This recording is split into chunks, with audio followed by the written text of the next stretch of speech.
a group of friends over for a screening of Excalibur this weekend. Oh, They've never seen it.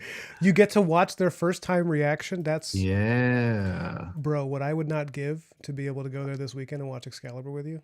You don't know. Yeah. It's gonna be fun. That's How are you awesome. doing? Not as good as that. Not as good as looking into the eyes of Borman's Excalibur for the first time, one of the greatest movies ever made. Mm. I just got off the phone with a possible wedding venue that we might be switching to. We might be changing venues Oh, nice. because the one that we're working with now is a beautiful spot, but it's not all inclusive. And we did not realize that that meant how much work we were going to be doing. Like, Oh, what did they expect you to do? I mean, it doesn't include really anything. So we're basically like the wedding planners, of our own wedding while both working full-time Jeez. jobs. And we thought it'd be cheaper to do it ourselves, but it's really not. And so I'm just like last night we had a moment of just being like, I don't want to say we had a breakdown because that sounds dramatic, but we were both like at a loss. I was just like, I don't know if we can do this. Like, this is insane. This is an insane amount of work for two people on a budget. So, Jesus. um, yeah, we just had a moment of, I was like, I started laughing. I started doing the thing where you're on the verge of insanity. So you just start giggling. I was just Hmm. like, this is like, I feel like I'm in like the money pit with Tom Hanks where they're just, I um, wish I wish you and yours were closer. I could definitely book you at our place for like very cheap, but it's a hell of a drive for your loved oh ones. yeah, yeah, no, that I appreciate that. No, I just talked to a venue that was like, it was like, when you just, somebody comes in at just the right time, and the lady was Hmm. just, she was just super nice and was like, the price seems reasonable. The only thing that's going to come down to is whether or not Malka likes the location. But, Sure. but I figure we got 4 months. So if we change a location now for the venue, I think it'll be fine. I don't think people will be too pissed at us. um, Hopefully no one's booked their hotel. Even if they did, the place is only like a half hour away from us, from where we are now. So, you know, Jeez. yeah, but that's what was going on earlier, where I was just like right before I called you, I just finally had a phone call with this woman, and she was very very nice, and so now I feel a little more relaxed, I guess. But anyways, how are you, man? I'm doing okay, all things considered. It's been a hell of a week, Yeah, I'm sure. hell of a couple weeks. My sense of time is disappearing along with my sleep schedule. Yeah, I said, yeah, I saw on the stream earlier. You said you were up at 4. Yeah, I've been streaming since a little before 6. I've been getting up at 4 most days, but I don't know. I snapped back into my sleep schedule pretty quick. I didn't think I was gonna because God, my sense of time's all fucked. 2 nights ago, I didn't sleep at all. I didn't get any sleep because I randomly got like a Oh really yeah. bad ear infection, and I just was in pain, and I was like, I can't sleep. So I was up the whole night till my doctor opened at 8, and then I went and got meds, and then I went to bed and slept all day. So I figured my sleep schedule was destroyed, but somehow I woke up at 4 today, and I'm back at it. So Yeah. I'm grateful for that at least.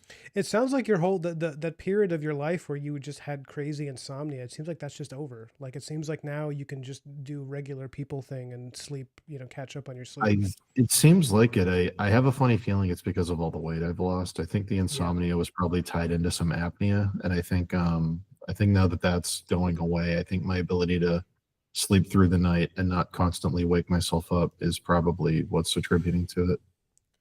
Well, that's great, man. I'm so glad. I remember when you were at the worst part of your insomnia, I was like, Oh yeah, I was pretty worried about you. I was like, it was pretty bad. it is not good to not to go that long without sleeping a good night. Like, you can start having weird stuff No. happen, as you When know. I was in college, it was sometimes like 3 or 4 days in a row of like just being awake and like getting to a point where like you're just kind of on autopilot, like you're not really like functioning. Like I wouldn't like drive anywhere or anything because I wasn't aware enough to be safe, but I would just kind of be in like a flow state. And like luckily that's over because that probably was incredibly unhealthy.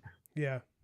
Yeah, But yeah. that's, well, you do get to a place where you get slightly insane. Like, when my insomnia was at its worst, I remember I had gone like 2 or 3 days without sleeping more than a couple hours, and I remember I was living in Brooklyn at the time, which is like already making a person, slightly insane. But I walked down the street and it was like 4 in the Mm, morning because I was like, well, I can't eat. Maybe I'll just get some food that'll put me out, tranquilize myself with a sandwich.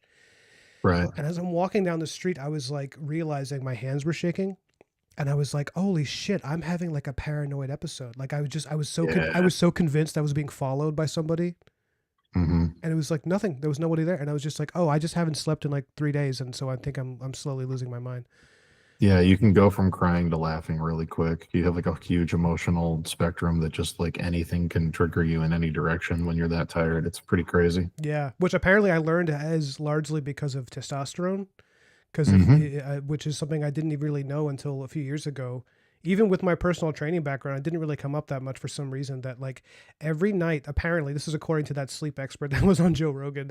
He said Yeah. every night that you go sleeping less than 6 hours for men, your testosterone drops by 15%. Yeah.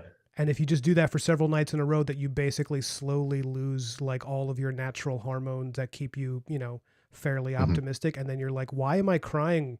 Like, why am I crying at this commercial for insurance? Like Yeah.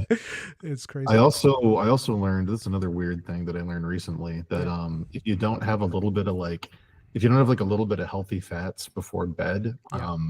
Yeah. one of the reasons I was constantly waking up is your body goes into like fight or flight because you suddenly get hungry and it releases adrenaline. Yeah. And Raises that's your why like cortisol. sometimes you wake up at like 3 or 4 in the morning and you're just like, oh fuck. Like I'm yeah, it's very weird, but like that stopped happening too because now I have a little something before bed. But Yeah. Well, that's also like, that's why the low fat diet thing doesn't really, it's like yeah. you need to have some, healthy fats. You need some stuff in your body. But yeah, so I don't know. Sleep's weird. I'm surprised I was up today, but I'm glad for it. So I'm just trying to get through the day without taking a nap. And yeah, then hopefully I'll be on track. Apparently there's a Sony State of Play tonight, which I didn't know. I hope that there's some new stuff about whatever next is from software, but I don't know. Ooh, yeah. I mean, do you think we'll ever get a Bloodborne edition of any kind, sequel or remaster? Because I feel like it's this thing that people talk about endlessly. I think there would be a PC remaster before there's like a Blue Point level ground up remake. Because it's still, as far as I know, it still isn't on PC, and Sony has slowly been putting stuff on there. But there might be. I know Blue Point said that after they got out of like remake jail, after doing like Shadow of the Colossus and Demon Souls, that now they're working on their first ever IP that they made from the ground up that isn't a remake. So Oh, cool. I don't think a remake of Bloodborne would be coming anytime soon. But there's also the news that Sony is set to acquire From Software, so they could just force them to make a Bloodborne 2. That's really. I mean, I'd rather have a sequel than a remake personally, because the Yeah, original game, I don't think it really. I think it holds up. I mean, I still play it all the time, and it's great. It's beautiful. yeah.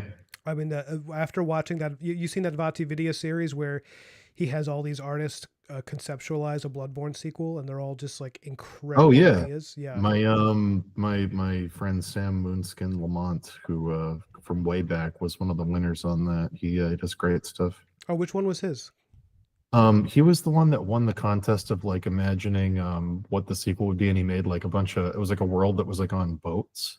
That's the one I was hoping it was. That's so funny. That's my Yeah, favorite one. It's incredible. yeah, I think that was pretty sure that was his because I think that was the one that won. But yeah, Moonskin does some great stuff. Sam's a really nice guy. Oh man, that's so cool though. Like Yeah. I remember seeing that, and I remember like just the idea. It's like three huge boats, and you each one is like a different stage of the game. But I Hmm. love the idea that the entire game is out at sea. It's really Yeah, cool. it's great. It's really, really cool. But yeah, I don't know. I would assume that let me know if that's better, Sharky. I would assume that we're gonna get well, I don't know. I don't think Sony would ever force From Software to do something because they seem like pretty good, creative partners in terms of when they acquire studios. But I'm sure that they would let them do whatever they want to do. But I would assume that we'd get something like that before we get like a full-on remake. I think a PC remaster would probably make the most sense. But but yeah, I don't know. I hope we see something besides. I mean, I'm sure Night Rain's going to be fun, but it's not like a From Software thing. It's like a Bandai Namco thing, so it's a little less exciting. But Yeah, it's yeah. yeah, Yeah, I mean, Night Rain. I saw the trailer for it, and I was like, okay, cool, whatever. yeah, I don't play a lot of online stuff, like yeah, multiplayer. It's just not, like I have friends that always want me to do that so that we can hang out and talk. So I'll do it. But sure, game, I think it's probably similar for you. Gaming for me is like, it's like when I do it, yeah. I want to like get lost in some crazy world somebody made, and Yeah, it's not going to be a sense of discovery with stuff we haven't seen before and yeah, cool new lore, and it's going to be a recycling of a lot of things we've seen in a fun new way. But it's the reason that I play those games isn't probably going to be an itch that's scratched with that game. So yeah. I don't know. I'm assuming we'll see that. I'm assuming we'll see whatever Santa Monica's been working on. Maybe some of what Neil Druckmann's doing with that space game with the Porsche. I can't remember the name of it. Oh yeah, Um, yeah, yeah. I've seen little bits of in that. Yeah, but yeah, other than that, I don't really know what else there's gonna be. Yeah, I mean, Night Rain, it looks cool, but it's like, I don't know. I mean, if I want to go online and like have some 12-year-old call me a shit dick while he kills me for the 50th time, I can do that outside. I can go to, We can do that right now. We can do it, but yeah, I mean, I can't, yeah. I'm a two striker. I can't do any more like that, Oh, I gotcha. but yeah, no, I mean, I'm interested. I liked seeing the changes in gameplay where it was like, what it made me think of is, Ghost of Tsushima, when it switches to the multiplayer online mode, you're playing as like the Mm, mythical samurai, so you have like way more like absurd power. right, Um, that's kind of what they're doing with Night Rain, where it's like, yeah, you have way more mobility. You're kind of just a superhuman version of, right. it. Yeah. I'm also worried that because it's a Bandai Namco thing and it's not a From Software thing, Hmm. I'm worried that it's gonna be like treated sort of like Super Smash Brothers, where it's like the DLC that comes out for it or the expansion is like Sekiro joins the battle, and it's like, oh no, like Yeah. what's happening? Like, Yeah. but we'll see. We'll Or see what they do. like Final Fantasy Dissidia. Yeah, yeah. Like let's Like I wouldn't be surprised if some Sekiro bosses showed up because that looks like they're throwing in some Dark Souls 3 bosses, but I think it's going to be a what do we got type thing where they're just trying to make as much money as they can before they lose the rights to the studio. Yeah, and it's interesting about going broad with this subject. There's something about FromSoft that I begrudgingly respect is that they have resisted any temptation to do like a joined universe thing past a certain Yeah, point. Um, yeah, because I don't know that I'd be able to resist that. Like if I were them and I had all of this IP that was that rich, yeah, I would probably, without even trying to sell out, I would just be like, oh, well, I want to find a way to join all of these into one mythology so it all makes sense. And it's like they haven't really done that. They're like, no, no, that's not what we're doing yeah. Everybody thought they were going to with Elden Ring. Yeah. with Elden Ring, yeah, because there was so many thematic things that could have tied into Dark Souls, but they didn't do it, which I respect. But they could do it and have it be really good. I don't think it's Oh yeah, they could have easily. they just don't seem to want to. I think they want to keep those worlds generally separate in a way that they don't have to. I guess it's like they don't want each one to be beholden to another. I mean, you haven't played the DLC yet, right? No, not yet. Okay, because there's enemies in there that are straight out of Bloodborne, which I thought was really cool. Uh, Huh. like where it almost feels like that they're making some sort of implication about, and those enemies. Like actually ripped from Bloodborne or just thematically similar? Well, I don't want to. Okay. I don't want to spoil it. I mean, I feel like I want you to experience it, but if you want to talk about it, I will. I just don't want to like No, it's okay. I'll blurt yeah, it out. I'll play it. I'll Yeah, play it and figure it out. because But yeah, when that's a, it happened, like when those enemies came into the story, I was mhm. audibly like, oh shit, that's awesome, and like because when they're introduced, their writing is so intelligent when they introduce the lore where it's like equal parts like if you haven't played a FromSoft game, then Mhm. this introduction is really frightening, and if you have played a FromSoft game before, these guys, the introduction is really frightening. it's Okay, cool, it's cool. yeah, really well handled. Yeah, I'm excited to see it. I'm going to be able to play it pretty soon. I've been holding off because things have been crazy, and it's one of those games where when I play it, I want like 4 days off where I can just do the whole thing in like one sitting. Yeah, yeah, I agree.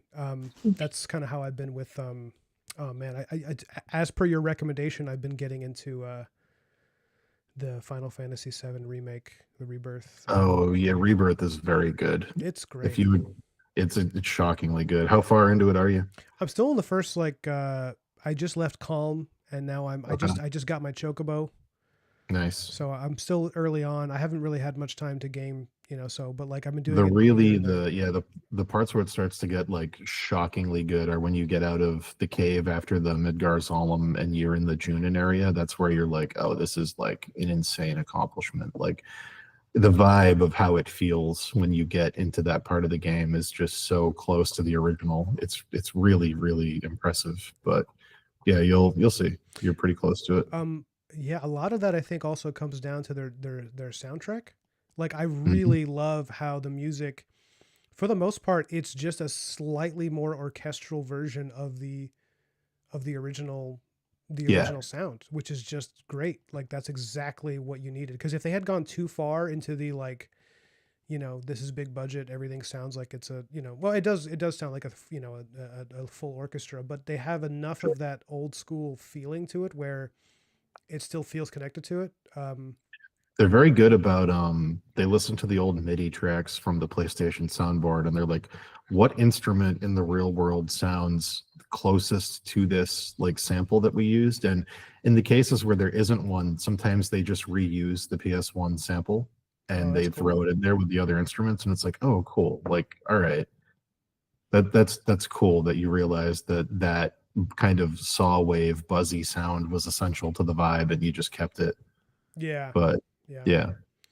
Because Tetsuya Nomura, sometimes he makes me nervous because he's just Oh, he has always makes me nervous. The worst stuff in the game is the stuff that he put in.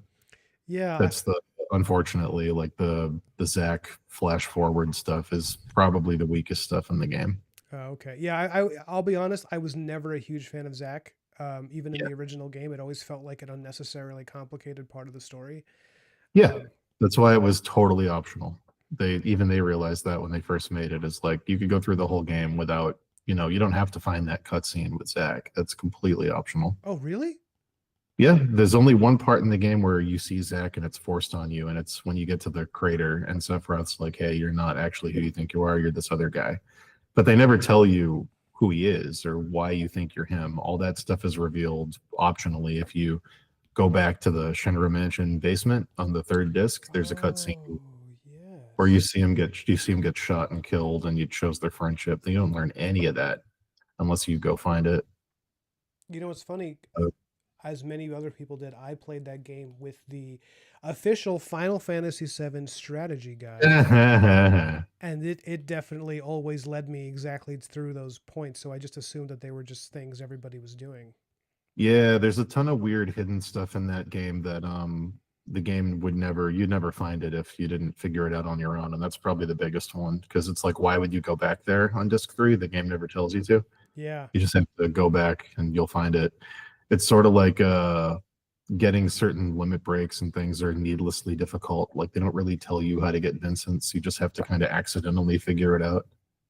Well, that's the kind of But stuff that just people just eat that up. yeah, great. Yeah. Like no one tells you how to get like a gold chocobo. There's like little hints and vague things, but like it's so hard to do unless you have a strategy guide. Did you ever have a gold chocobo? I did, but I got it the other way. I got it from you can get it from defeating one of the weapons.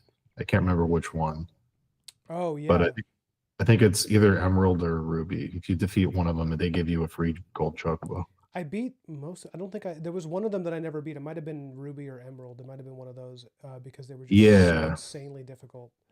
there's like a weird like Ruby's easy if you know the glitches he does. Like he runs on a script, and if you know what the script is, you can cheese it, and it's like you're not meant to be able to defeat it without knowing the cheese. It's a very weird fight where it's like you have to go into the fight with two characters dead or you're going to lose because he'll automatically like sandstorm you and kill two of you instantly. So like you have to go in with two people dead, one person alive, and then you have to have Knights of the Round and Mime, and you just have to spam Mime and do it till he's dead. It's like the only way to beat him. I actually do remember But this. yeah, Yeah.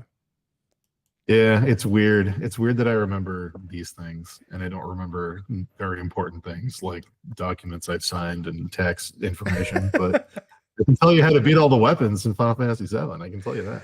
Oh, Dan, But it's so funny. We're so it's similar. great. It's really funny. It's I'll tell you that. I know that you can get a set of master materia in Calm if you beat the weapons and go back and talk to the old man. But Yeah. No, well, that's something that's been shining a light on that same weird quality with myself is like when I was, trying to plan the wedding stuff. And then every now and then I'd be like, wow, this type of administrative task is enormously difficult for me to commit to. But sure. but if you asked me to like design a suit of armor for Gawain for two different stages of his story, easy. Yeah, absolutely. Or to like, I can tell you how to recruit all 121 characters in Suikoden 2. I can tell you that, but I cannot tell you anything about the fucking tax rate I'm in. None of it. I can't tell you anything about how my company is set up. I can't tell you anything about our annual filings, but I can tell you everything about how to get the flying squirrels in Suikoden 2. what do you It's think? just What do you think Teddy Roosevelt would think of you right now, knowing all this? He'd probably be very disappointed. he'd be extremely disappointed. He'd probably want to fight me. He'd probably want to have a boxing match to tell me to be more of a real man. Yeah. And then midway through the fight, he would turn to the audience and he'd say, "What a bully day we're having." It's true. And then after the fight, he'd get really close to me when no one could hear me, and he'd tell me that this is a lesson and that it's important and that he's only doing it because he respects me. The person I am before this fight and the person I will be after are two different men. That's what he'd say to me. Yeah. That's Oh boy. I like that this character is slowly turning into that Adam Driver skit from SNL where he's like, I'm sure That's you've seen essentially who he is. Yeah, with the dead crow. And he's yeah, like yeah. the oil baron. My bones never hardened, but my spirit Yeah. did. Yeah. Yeah. Yeah, that's essentially I'd say that's accurate. Oh man, have you? I like Paul Giamatti's rendition of him in that Roosevelt documentary that Ken Burns did. He's the voice of Teddy, and I think he does a pretty good job of being both disappointed and inspirational.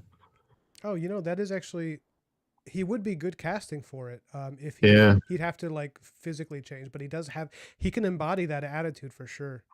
he was very good as John Adams, which was probably the most perfect casting Paul Giamatti's ever had for anything. Oh yeah, But him as John Adams and what's his face as George Washington were amazing together. yeah, that dude who played Washington was like spot on. He literally just looks like George Washington. He's also really tall, and George Washington was a really big guy. It's just like everything was Yeah. perfect.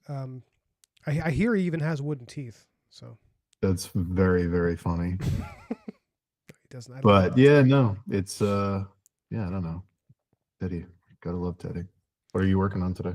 At the moment, I'm doing a ton of client work, and it's just it's just storyboarding really mostly. Because I need to get paid, so I need to like finish this gig. So Yes. The old gotta get paid. yeah, I really honestly right now, I mean on my streams I try to work on stuff that's like really fun. But right now at this moment I'm like, okay, I have to get the values done for at least 3 pages and I'm on the third one right now. Okay.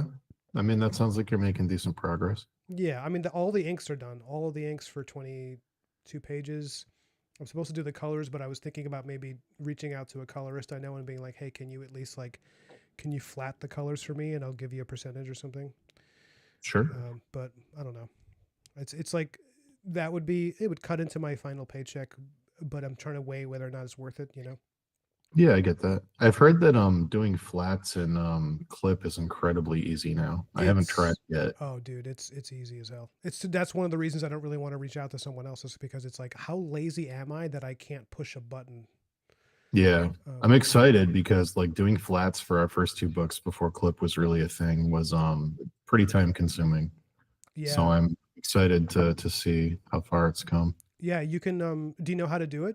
Have you done it No, before? I haven't tried it yet. No. It's okay if you have. I mean, there's a bunch of resources that'll tell you, but if you have, I can just tell you real quick at any point if you want.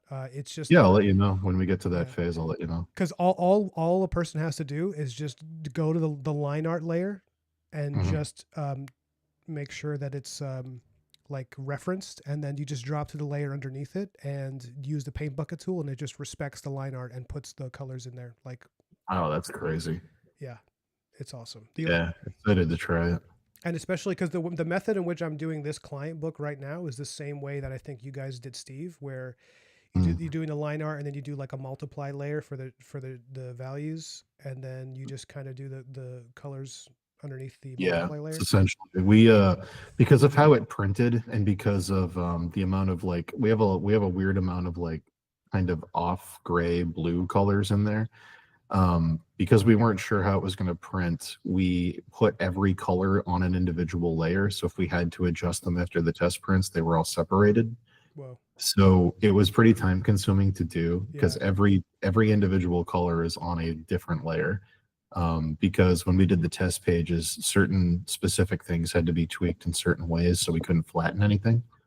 Dang. But yeah, hopefully that now that we've done a couple of them, hopefully we know enough that we won't have to do it that way again. But if we do, it's fine. We've done it twice. I can do it. It's mostly just layering things in Ascension, like background color on the back, shadows on top. Yeah. Each character is their own layer. Each sub color inside the character is its own layer. Like for Steve, it's like a big mask of the color of his robe, and then on top of that, it's another mask of the dark sleeve color. Then it's his skull color. Then it's his teeth, and it's like, Dear God. it's like an ascending pyramid of individual colors set up as layers, basically. Yeah. That's a lot. And then it's like But if you have to like, I mean, because you were lassoing that, I guess, in Photoshop. Is that how you were doing it initially? it was actually quicker for me to just paint it in with a hard round. Yeah. Yeah. Yeah. Yeah, yeah. Because they have The hardest the, part the was just magnetic masking. lasso is sorry. What were you gonna say? I didn't mean to cut you off. Oh, sorry. I was just saying, it was easier for me to just do it that way, but the hardest part was remembering to do it all in layer masks. Yeah, that's man. I've never done that with each color on its own layer. The way I typically, so this is something Clip Studio has where you can select, with the magic wand tool, you can select colors in a layer specifically, but Procreate doesn't seem to have that. Procreate, if you use the automatic tool for selection, it just selects the entire layer no matter what the colors Oh, are, which is like weird. yeah, huge oversight. Unless there's something I'm just not doing, but I feel like Procreate is kind of like owls, where like how they talk about every day you're learning something new about owls. Like that's kind of how I Mhm. feel about Procreate. It's like every day it's like, did you know you could do this? And it's like, no, I didn't know that, and I've been using this thing for like 4 damn years. Um, How easy is it to port layered files from Procreate into Photoshop, or is it a nightmare? oh, I just save it as a PSD and I can transfer it anywhere. Okay, cool. So at least you could, I don't know, start it in one and do the stuff that's easier in Photoshop and the other and port it back and forth. Yeah, my method right now is I just go back and forth between Clip Studio and Procreate depending on what I need. Nice, Yeah, it's really I do the ping pong thing that you were talking about with David. nice. I think yeah, no, it's easy. It's not. I mean, I complain a lot about certain things, just mostly because it's like you have client work. You're like, yeah, but I want to work on like King Arthur. Yeah. But like my job is easy. This is not a difficult It thing. reminds me of like when I first got James Jean's Fables book and he showed his process. I was like, oh, like of course, this makes so much sense. Where he'd be like, I start with a sketch and it's really loose, and then I go into Photoshop with the sketch and I trace my lines and clean them up. But then I don't want it to feel digital, so I print that out on a transparency and then I draw with pencil over my clean Photoshop drawing. Then I wash the whole thing with watercolor to get a nice texture. Then I scan it back into the computer and I do masks to adjust the colors. Then I print it out and I go over that with acrylics. And I'm like, oh my God, you're just bouncing between processes like fucking crazy. That is a Like lot. Damn. so many different steps. It was really, really interesting to see how often he would scan something, do a digital adjustment, print it back out, paint over it, do another digital adjustment. Like, Yeah. but Meanwhile, yeah, it's like if I use more than one app, I feel like I'm like cooking at a French restaurant. I'm like, I know it's insane. well, that makes But sense. I mean, James, like the amount of time and space he gets to work on an individual piece, I'm sure because of his popularity, he probably yeah. at that point you're almost like, like what can't I do to complicate Right. this if I want? Yeah, it's pretty crazy his process for those. That Fables book is really it's like a master class in a bunch of different things. There's like how to do compositions, there's process stuff, there's like when to steal and how to steal and like how to pay homage in a good way. There's like a lot of covers that he did that were like remakes of classic literature covers from like the 1800s that I'd never heard of, and you'd be like, oh yeah, I always like this book cover, so I like, I did it. Or I always like this character from this story from like the 1800s by like Ivan Bilibin, so I threw it in there, and it's like I didn't know any of this. Like, it's a really really cool process on like how to just be an illustrator in an effective way. Really really good book, and it's not $400 anymore because I think they made a reprint of it finally. Oh, good. But yeah. Yeah, that'd be a good gift for a friend of mine. Do it. You already have it, right? Oh yeah, I got two copies of it. I got Okay. the original and the reprint. I'm gonna because there's a friend of mine who is obsessed with James Jean. But the thing is, I know that I'm gonna get that book, and then I'm gonna be like, I'll get him something else because I want this. I feel like it's likely to happen. I think it's like $40 and it's a write-off for you, so just get two.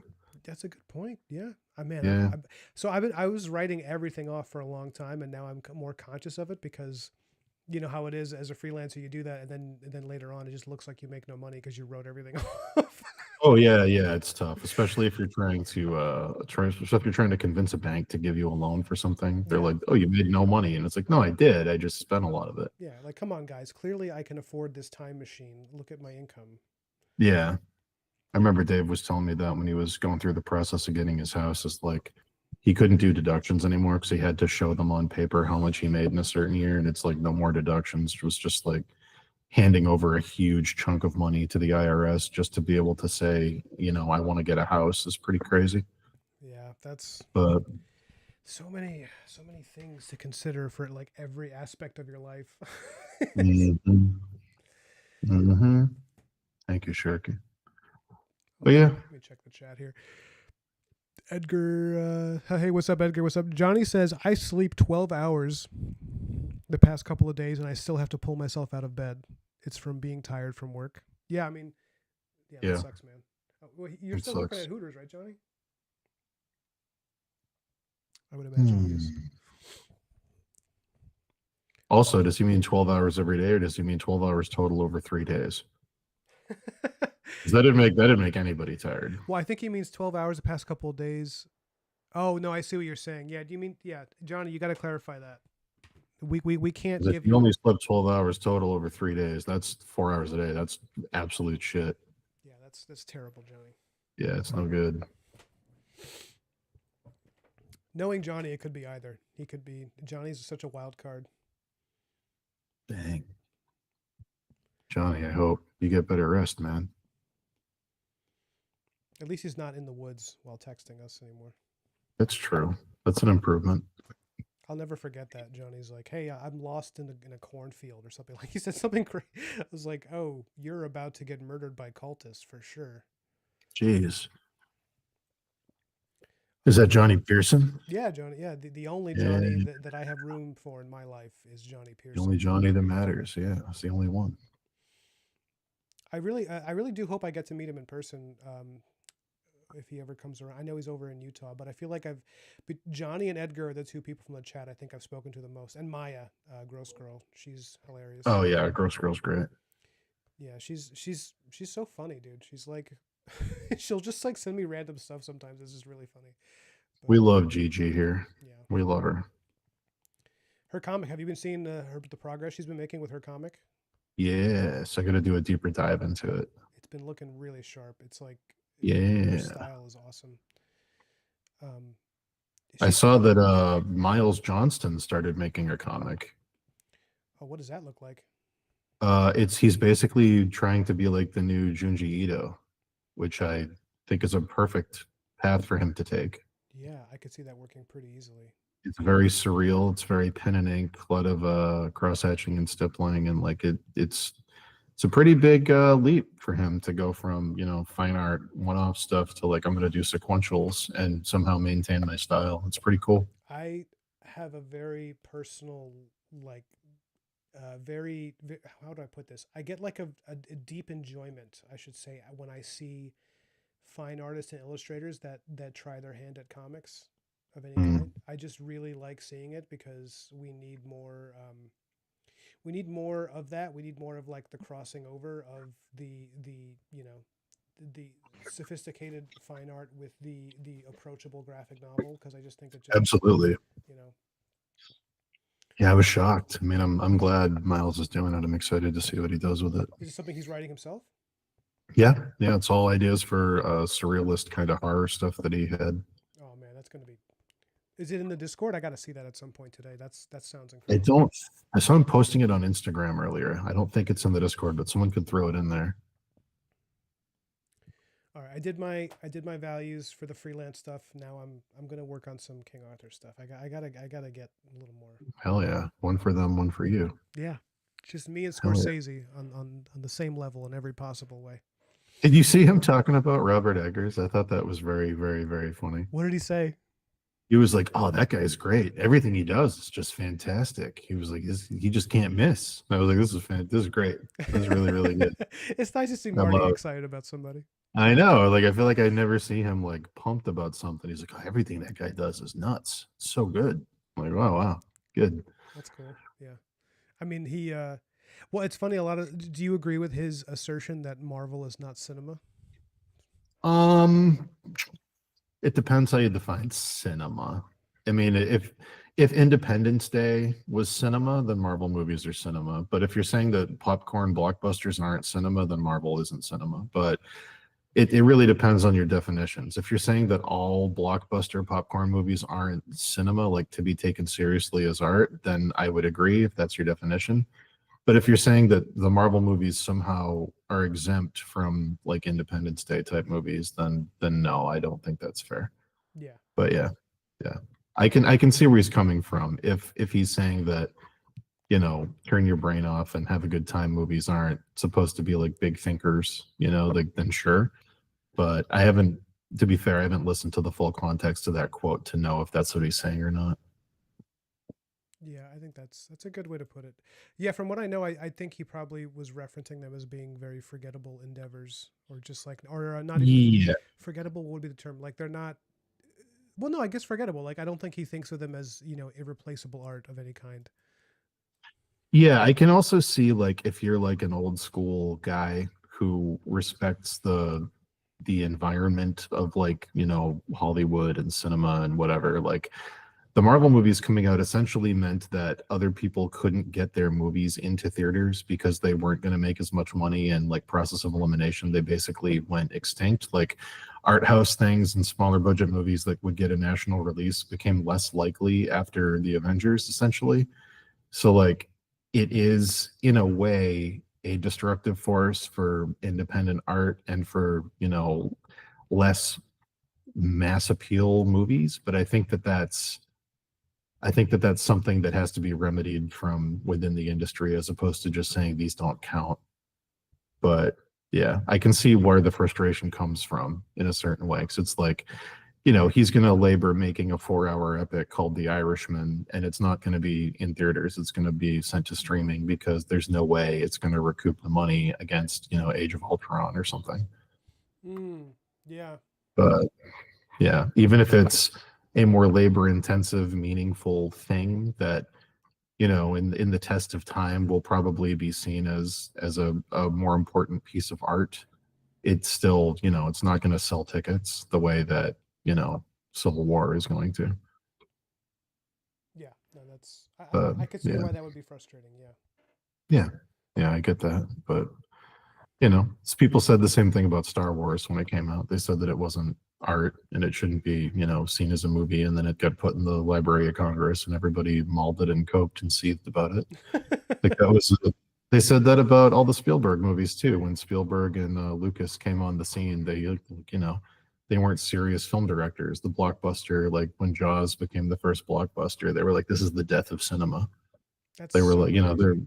yeah, people fucking hated them at the time. So I get where Scorsese's coming from, but I think I don't know, not to be rude, but I think you sound old when you say that Yeah. because this Yeah. has happened before, and every time it's happened before, the market is regulated and things have been okay. But That's yeah, true. Yeah, I think. Well, it's funny though because Scorsese lived through like yeah, Jaws. Like he knows about that. Like he's of that yeah. time. It's the classic thing of you live long enough to see yourself become the thing. where it's like people were probably saying that about Goodfellas. If you go back, you're probably going to find articles saying that this is, horrible. Which I can't But yeah, imagine. That movie is like an incredible film. yeah. Yeah, it's so weird. It's so weird how people. I mean, did you ever catch yourself doing that? I feel like you're less likely to do that than me, but I feel like I've been that guy where I'm like, oh, this is crap. This was things were better in my day. Um, You know. have I ever done that?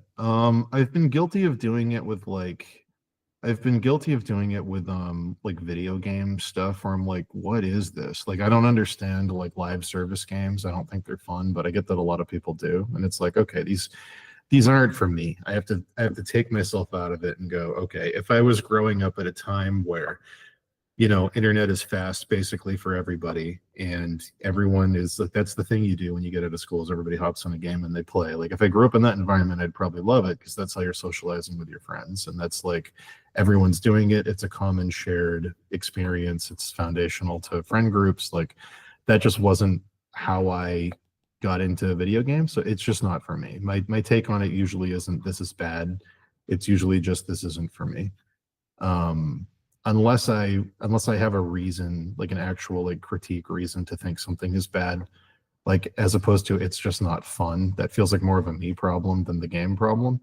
But like we were talking a lot about the Warren Ellis Castlevania earlier, and I really did not like that, and I didn't like it for actual reasons I can critique that I think are meaningful and that I think are applicable to it as an IP and as a piece of art. So like that feels more like a valid critique to me than just like I didn't enjoy it.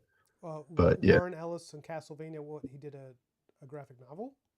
he did a graphic novel forever ago, and then it got adapted into the Netflix animation. So he's the writer on that. And I did not enjoy it. I didn't think it was true. I didn't think it honored the IP, and I thought it was like a weird Trojan horse to, you know, kind of just make a Warren Ellis property as opposed to like actually adapting a thing in like a respectful way. He pulled a bait and But switch. yeah, it just didn't feel anything like the games or like the source material at all. It was very, very strange. It's like when you'd see like a in the 80s, this happened a lot. Like they make Masters of the Universe, and it's like, okay, oh, they're finally making a He-Man movie. I can't wait to Yep. go see it. And then you go see it, and it's like, oh, they clearly didn't have the budget to make Eternia. So what they did is they cut corners everywhere and just put a ton of filler in it. And then there's a couple scenes of He-Man fighting Skeletor, and that's really all we're gonna get. And like that's what Castlevania feels like, is we didn't have the budget to do the amount of like fight scenes and monster encounters to make a true to the video game adaptation of the game Castlevania. So what we did is we did a bunch of reverse shot interior drawings of people talking, and then occasionally there's a fight. And it's like, this isn't really Castlevania. This is just like you had the IP and you wanted to do something with it, but it feels very low budget, and it feels very just very filler. But I yeah, had heard a lot of bad things about it from different people, yeah. and but I've also heard some people like love it, and I don't understand because People do love it, and I don't get it. the things I heard about it that were negative were like, yeah, that would pretty much be a clinch for me, where I'd be like, because I'd heard it was like, oh, it's about the church and the like, Yeah, which isn't the games. It's like a Trojan horse for Warren Ellis to talk about big ideas. Like I'm going to critique the Vatican, or I'm going to critique politics, or I'm going to critique this and that. And it's like, okay, that's great if you want to do that, but that's not Castlevania. That's like you have like it just isn't. And to make that Castlevania, you have to force in a whole bunch of meaningless shit, and then sacrifice character development time, world development time, things that would be better spent doing things that are more fun and more true to the IP to lay the groundwork to say Vatican bad. It's like, yeah. it's like, okay, I get that you want to get on a soapbox and be a serious writer and talk about deep themes, but don't do that in a thing where Conan the Barbarian is supposed to be hitting a Dracula with a whip. Like maybe don't do that. Like Yeah. it's no, it's very stupid to me, but people really defend it. The other thing I hate about it is the dialogue is incredibly cringy and lazy, and it's like I remember when it came out. Sorry to everyone listening because I did say exactly this like 2 hours ago, but uh, it's it's that thing where it came out and they were like, this is going to be a very adult animation. This is going to be like, this isn't your grandpa's Castlevania. This is going to be a serious, dark. We're not going to shy away from like the blood and the violence. It's going to be for adults. And when it came out, their version of It's for Adults was just, can I swear on your stream? Is that cool? I don't know if you're going for partner. That's okay. I'm nowhere near that option yet. Swear all you like. Okay. So their version of It's for Adults was just, Trevor Belmont being another fucking cunting vampire here for me to have a cunting fucking fight with. And it's like, okay, like, cool. Like, I'm 13. I'm 13 years old. I think this is really cool and edgy. Like, I don't know. It was so dated, and like, no one thinks you're cool for saying that. Like, another cunting Belmont. These fucking vampire hunters. It's like, oh, Jesus. Like, but anyway. This isn't your dad's cartoon, Dan. Yeah. Yeah, I don't know. What do I want? Okay, Laura, what do I want instead of it? What would I do? What would I have done? Okay. You've got an 8-episode season. There's 8 levels in a Castlevania game. Each episode is based on a level, and here's the plot. A Dracula stole my girlfriend and or little sibling and burned down my village. I'm going to go fight that Dracula. And then episode 1, village burns down. Holy shit, got to go fight a Dracula. Episode 1 ends with going into the castle. Episode 2, you're introduced to the castle. You get to the end of it. You fight a boss monster. And then each episode is themed on the 6 boss monsters in the game. You meet some other characters that went in there, maybe another vampire hunter, maybe a love interest, maybe a creepy salesman who might or may not be immortal, maybe Dracula's son Alucard's in there, but whatever. The whole thing takes place in the castle, though, because it's an adaptation of fucking Castlevania.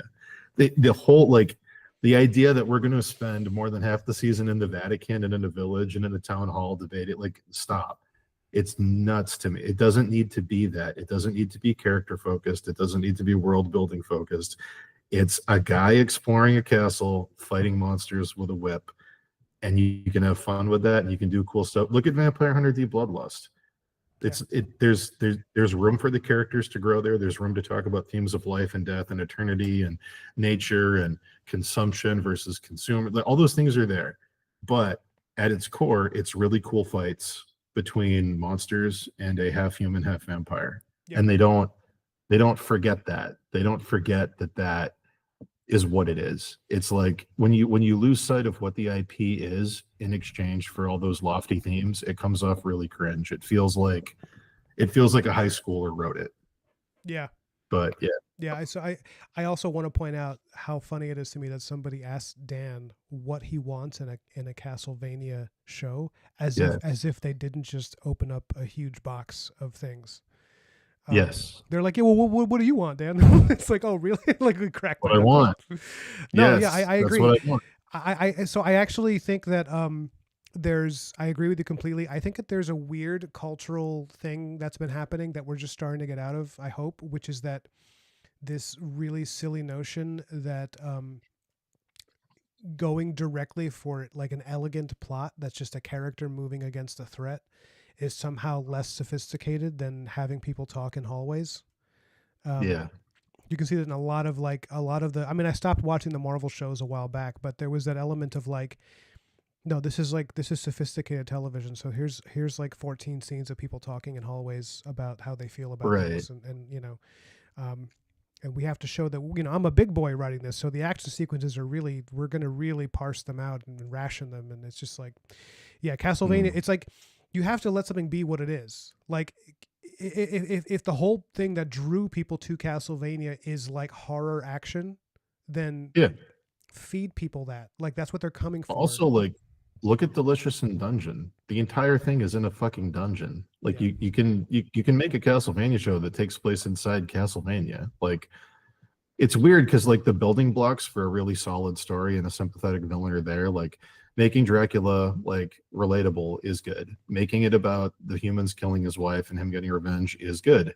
Throwing in Alucard as a bridge between the bad guys and the good guys is good. But where you lose it is it shouldn't be about the church. It shouldn't be a commentary on religion. It shouldn't be all the stuff with the villagers and the people and the back and forth. And like, it should just be a very simple hero's journey about a guy going and fighting some monsters. And you can throw in side characters and explore fun things that way. But, you want to comment, Terry, on the church, throw in another vampire hunter who was sent there from the Vatican and have an episode where he helps and then dies and whatever. But I don't need to see the fucking bishops sitting in a room talking about Dracula. Like, I don't, what are we doing? Well, and also just, I mean, I don't want to bring my own personal. I'm gonna try to keep my own ideological, positions out of this because I know that Yeah. that's a hornet's nest. But like, can there's other organizations that are corrupt. We don't have to continuously focus exclusively on on the Yes. Catholic Church. Like, I get it. I get that people have their issues with them, but like, I don't know. I just like as someone who grew up Cuban, I'm like, yeah, what is there ever going to be like a communist villain in something? I know that Yes. it's like everything's always like it's a very easy target to be like the Vatican, ooh it's like okay, all right. I mean, I get it, Like I grew up angry at the church too, and I still harbor a lot of issues with some of the things they've done, but like it's like you have to like vary up your depictions of evil. You can't just always have the same nefarious bishop sitting in a gold room, counting coins. It's like it's just not interesting to me anymore as a viewer. I Um, also think like I mean I never read the comic, but it's adapting a comic that came out a while ago. And I think it might have, I have to go back and check, but I think it might have come out at like the peak era. I remember seeing it at the mall, which means that it came out the same time Hot Topic was big. So I uh, think I think that angle of like, well, God and the devil sit down at a table. Who's the real bad guy? And it's like I think like that yeah, that whole mentality of like what is evil really? Like, I think that yeah, was very in vogue at the time it came out of yeah, like I'm gonna wear my cool makeup and I'm gonna talk about, maybe God's the actual bad guy. yeah. Like, ooh, like that. You got points for being what is now cringe was like cool back then. So like maybe it's that too, but And the yeah, I thing don't is, know. we were all guilty of that. Like I was, Yeah. I bought into that crap, and I was like, when I would write my own comics at that point, when I was a teenager, they were all like, oh, they were all very subversive material. And now it's just like Yeah. these are not new questions. Like the question of like who's the real. It's like It's the we've same. It's weirdly like it's the same way I feel about the Sonic the Hedgehog movies that just came out, where it's like you can like them and be like, hey, these are fun, these are great, these are fun for the whole family. I get mm, it, but it's not an adaptation of the Sonic games. It's something else. It's not, and the reason it's not an adaptation of the games is because they didn't have a budget to do that. They didn't have the Mario movie budget where they could render a complete world of talking animals in 3D with fun, cool levels and Dr. Robotnik's killing everybody and turning them into robots. And ooh, they didn't have the money to do that. What they had the money to do was render one single CG character, a hedgehog, and then have humans play all the other characters on very small budget sound stages. mm, And they had the rights to the IP, so they said, okay, that's what we're going to do. We don't have the money to do something true to the IP. So we're going to do this other thing that has a true version of the character in it. But you can enjoy that. That's fine. But don't like pretend that it's representative of like what it's doing. It's not. It's a very budget thing. It's a very committee thing. But yeah, and as they got more money, the problem I have with Castlevania is like as the Sonic movies got more money, they started becoming more true to the IP. Like the second one felt more like it, had a big Eggman robot at the end. The third one felt even more like it. But like the Castlevania show is just like a diatribe on the writers thinking they're being poignant and cool. And isn't it crazy that we took this children's IP from a video game and now we're talking about lofty concepts of atheism and life? And it's like, okay, like I don't know. It's cringe to me, but whatever. well, do you think it comes from I mean, I don't want to start attacking people, but do you think it comes from a kind of narcissism, like people need to prove that they're intelligent? I think it comes from this. Okay, this is going to be a big statement. I don't know anything about the writers. I don't know anything about Warren Ellis. I've heard very little about any of them. It reeks to me of that thing where someone wants to be taken seriously as a writer, Yes. but their writing isn't that good, so they have to settle for doing what they call it settling. I guess I'm going to do comics or I'm going to do pulp stuff. Like they wanted to be the next Ray Bradbury, and it didn't work out because they weren't talented enough to be that. So they feel like the art form is below them that they're getting paid to do. So they feel like they have to elevate it when they don't. That's what it feels like to me. Is like I'm too good of a writer. to be doing an adaptation of a video game. So I'm gonna try and lift that entire genre up to match my lofty heights of where I think I deserve to be. And anytime someone does that, it fucking sucks. Like it sucks because I hate to say it, but the IP is more popular than you're ever going to be. You're lucky to be working on it, and you should respect it. Like it's cringe to me. It's like when people want to be taken seriously as musicians, and then they end up in like a parody band because the songs they were writing weren't that good, but they made more money doing joke songs. So like, but there's still that weird the comedian Tim Heidecker falls into this area where like you can tell at some point he wanted to be a serious musician and he wanted to be taken kind of seriously, but he was better at comedy stuff, so he kind of falls into it. So like he does this weird thing where he'll release a comedy album of like joke songs about political stuff, but then also occasionally he'll release a music video for a serious song he wrote that's kind of like a knockoff Jeff Tweedy Wilco type thing. And it's like very obvious, like you want to be a musician, but you're not good enough at being a musician. So you're being a joke musician. You're like hiding behind a shield where it's like you can't critique me because this is comedy. But inside that comedy is a very real, insecure person that wants to not be a comedian. And but yeah. I mean, go on, finish. I don't want to interrupt you. You're cooking. No, that's how I feel about the Warren Ellis thing. Is it feels like he thinks he should be doing more serious stuff, and I think he thinks he's a much better writer than he is. So the things that he's working on, it feels like he has to lift them up to be worthy of where he is. Like I have to, the things I want to write about aren't in this thing, so I'm going to force them in, and I'm going to find a way to do it. And if it doesn't work, I'm going to change the world the thing takes place in to fit them there. And anytime people do that, I think it's kind of trash. But yeah, that sounds pretty miserable. If anybody, by the way, is wondering why I have my screen blotted out, I'm moving some NDA stuff around before I continue my Excalibur piece over here. So just be patient for just a second. But yeah, no. So I can tell you something, Dan, as someone who has been in the comic field for some time, is that I think Warren Ellis kind of sucks. I have never really liked his material. I don't know if that's controversial to some people, but I generally don't think he's very good. I think his whole career, he's done a lot of very edgelord stuff that I just find so lame.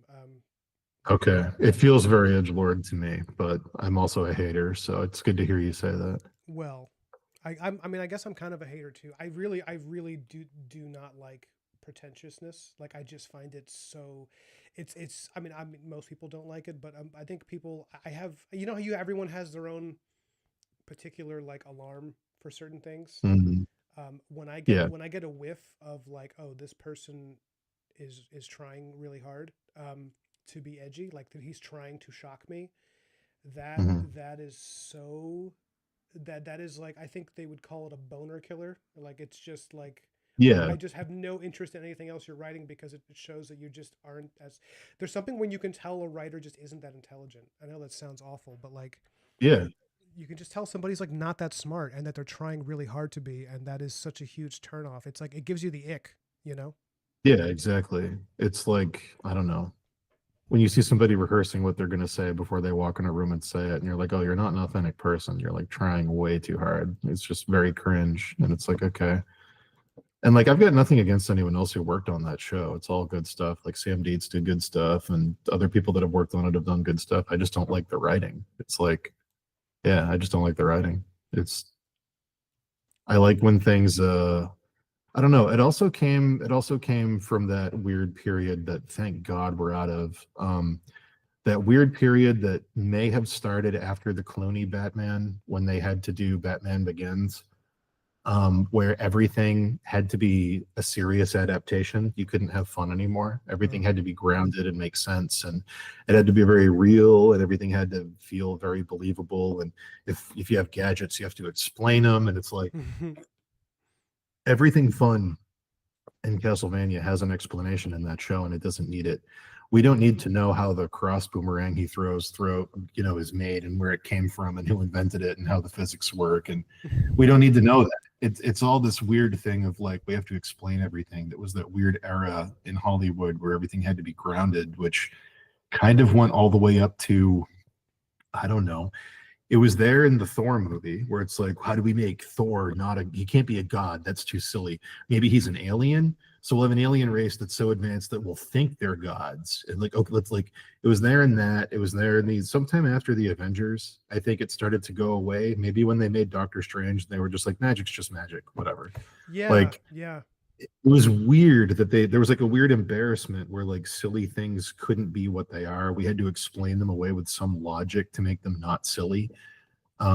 It's definitely there in that like Fantastic Four reboot, the horror kind of one that came out a few years ago. Oh God, what a And terrible. like, yeah, we're getting out of it now, thank goodness. But like it also feels like a product of that era where it's like everything has to be explained, everything has to make sense, you But know. we are still somewhat stuck in that era, though. I think. I mean, did you see the trailer for the Thunderbolts?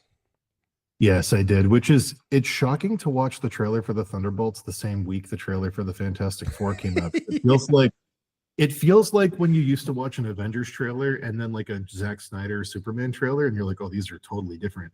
It Yeah. feels like that, but they're both under the Marvel umbrella, which Yeah. is very strange. Well, one of them was produced, I think, created years ago, and the other one was filmed pretty recently, I believe, right? Yeah, I think Thunderbolts has been going through revisions pretty consistently for a while. I think they've been trying to make that work essentially since Disney Plus started doing shows. Well, reshoots are always a good sign that that always means that they got a winner. Yes. I can't. Has did Brave New World come out yet? Because that had like 8 rounds of I reshoots. think Friday it's supposed to be coming out, and Oof, I'm waiting to see what happens there. well, there's been some like leaks of people who've worked on it, Mhm. talking to internet folks and YouTubers, and they're like, it is a train wreck. They were like, it was just because they kept, Oh boy. because the political commentary, they kept trying to be like, oh wait, is this no longer a thing we should do? Is to like, I saw that they had to write that one character out completely. oh yeah, the Israeli military lady. Yep, and then one of the villains who was played by a wrestler got replaced in reshoots by Gus Fring from Breaking Bad. Why Um, they replaced the wrestler? Oh, because of just the I country they were from. don't I don't know. I don't know why they replaced him. I just heard that they had to completely replace him with reshoots featuring a completely different actor who's playing a completely different character, which is shocking to me. Like I don't know what that is. I don't know anything about that one. That's I know about the Israeli one. I don't know about the wrestler yeah, one. yeah. But it's It's it's interesting too, also because like the character was going to be the bad guy was going to be a Trump allegory, and it was like, and I don't care what side of the political stripe someone falls on. I think it's sure. it's less about like whether or not it offends you and your particular voting sensibilities, or whether you're just like, can I just watch a fucking movie that's not about our current political climate? Like, can I just Yeah, movies as escapism have kind of gone away. But um because originally the movie was called Serpent Society, and it was going to be oh about the Serpent Society, and yeah then they changed it like 3 times, and it's like I kind of want to see a movie about the Serpent Society yeah because like I yeah want to see Marvel's take on an idea that's silly. I want to see how you make it cool yeah because that they've been good about that lately. They've been good about sticking to the comic accurate versions of things and finding a way to make it work. But I never thought Winter Soldier was going to be cool. I was like, oh, okay, that's going to be lame, and they've made it cool. I'm like, oh wow, you did it. I yeah was excited to see what they did, but yeah I yeah, really love, I mean, Bucky is like, now he's, I mean, obviously the quality has dropped off in recent years, but generally speaking, I really loved everything with Bucky. I was like, yeah. he was the winter the Winter Soldier movie and Civil War. I mean, anything by the Oh, the twist in Civil War when you find out he killed Tony's parents was so good it's really, it was shocking. I was like, oh my god, this is because of course he did. It made so much sense, and somehow I did not see it coming. I was like, of course he did. Okay. yeah. I mean, and this writer Anne Lamont, I always reference her. Something she said that stays with me. She says the best endings, the best climaxes feel both surprising and inevitable. Yeah, And and it's it also was, like it's funny you mentioned that because somewhere in the span, the thing I was just talking about, somewhere in the span of Civil War coming out, the Falcon and the Winter Soldier TV show, Mhm. when Civil War came out, Marvel still thought that Baron Zemo was too silly of a character to be Baron Zemo. They had to change him into being like a paramilitary guy whose family died in the Sokovia Fall, and they're like, okay. But then when Falcon and the Winter Soldier came out, they were like, actually, no, he can just be Baron Zemo. Give him the fucking purple face mask, and he's rich, and he's a world traveling millionaire. It's like what happened in like the 5 years between those two things that made you not embarrassed to do this anymore? Because clearly you were embarrassed when the movie came out. Yeah, was there like a change of management or something or what? I don't know, but when Zemo came out, they were like, "Well, he can't be Baron Zemo. That's too silly. He's got to be something else. He's got to be some relatable, normal guy who just has the name Zemo." But then they're like, "Actually, no. He's just Baron Zemo. He just was pretending not to be for some reason." That okay, so that's another trope that I hope is dying out. Like where every villain is a relatable person who is in some way spurned or injured by the hero. Yes, yes. They did that with like three Tony Stark villains in a row. I was like, do you have Mhm. like? There's a lot of other types of people with grievance. Like it got Oh, to the that's another one. Oh my God, you're nailing it, dude. what? It's remember when they were too embarrassed to do the Mandarin?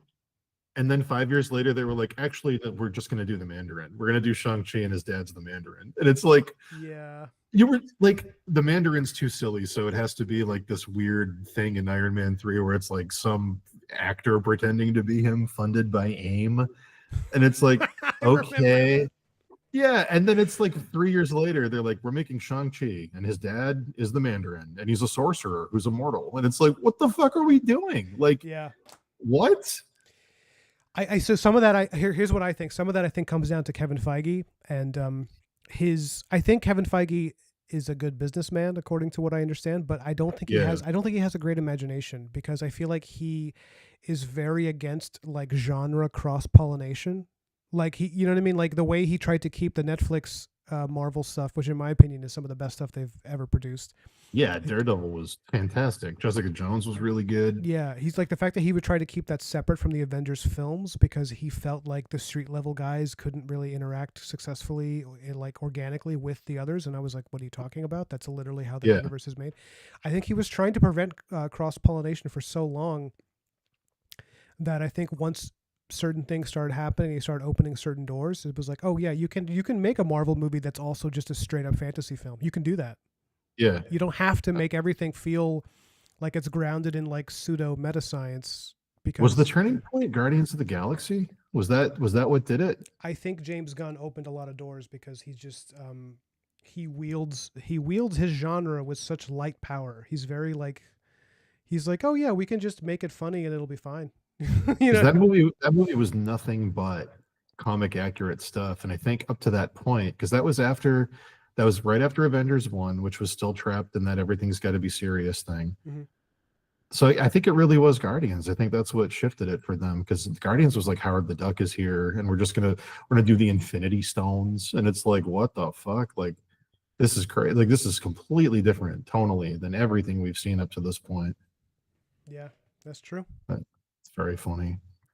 Yeah, I think that would be where it happens because you can see the shift. I actually feel like what might have happened was that James Gunn, after that success, he started wielding a little more power. Um, Yeah, and for sure. he's someone who, I don't love everything he does, but God bless him, the man understands comics. Like Yeah, it's um, like the South Park line about Mel Mel Gibson. Gibson. Yeah. Yeah, it's like you don't have to like him, but man, he knows plot structure.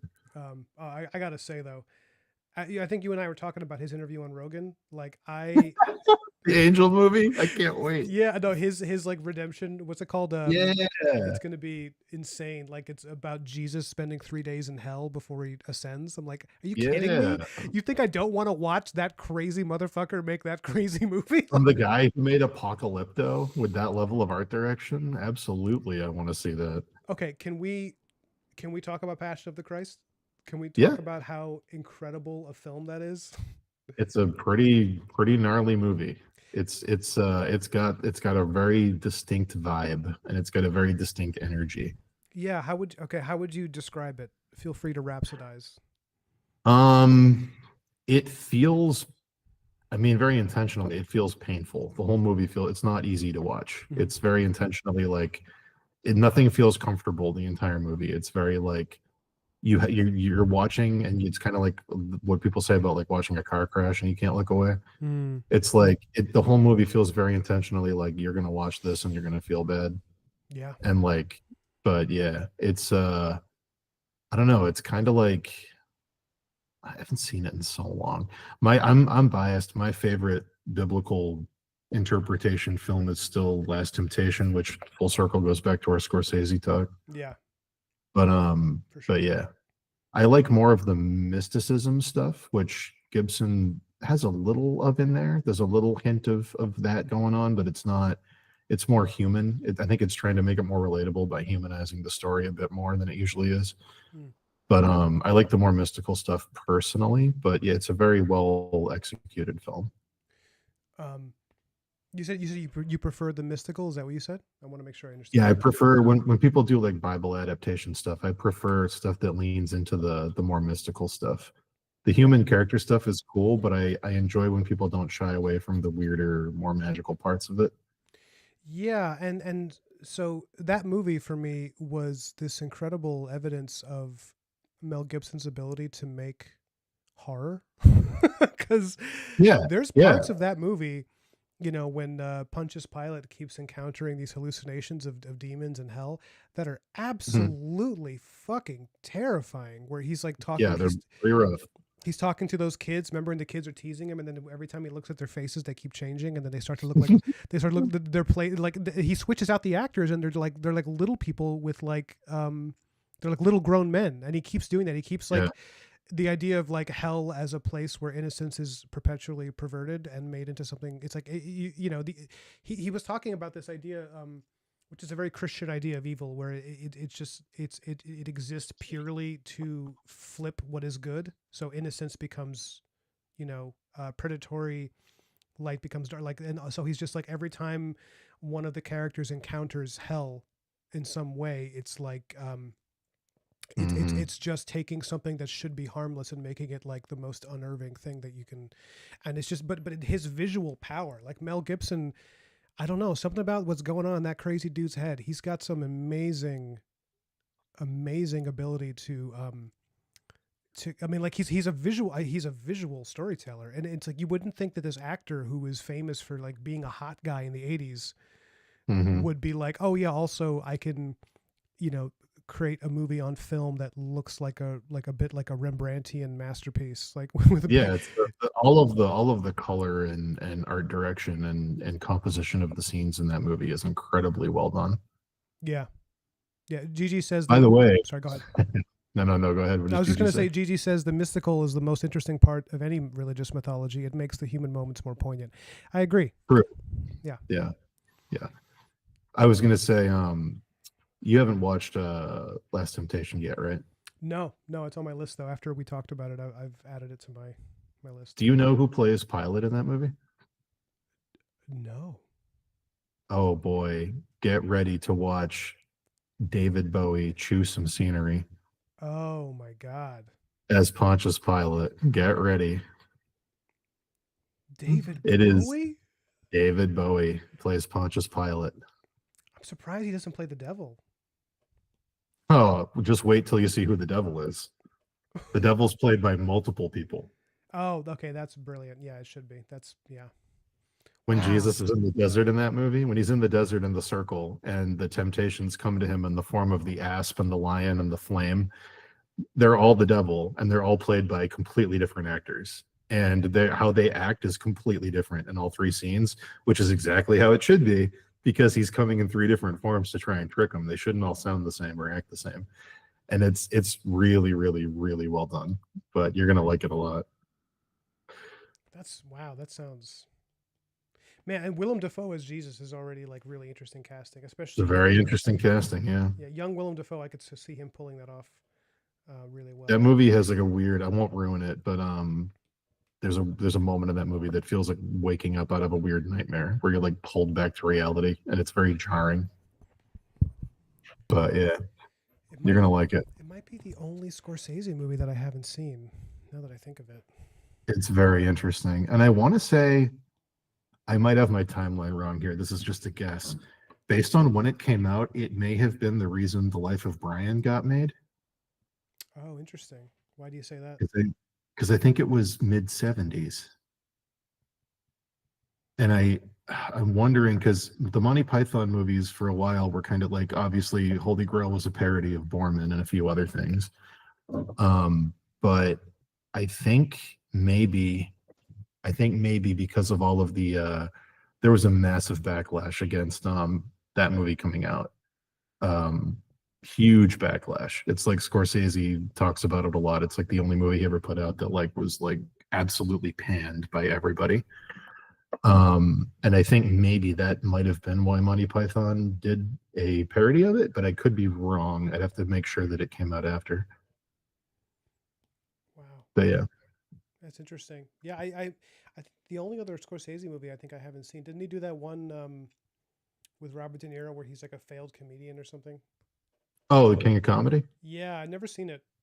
That's a lot of what that original Joker movie is pulling from King of Comedy. Maya just joined my Patreon. Thanks, Maya. Love you. You're the best.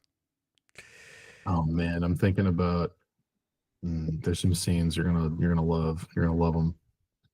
Yeah. People hated that movie when it came out because it showed weakness in Jesus as a character, Yeah. and which is present in the Bible because he's in immortal form.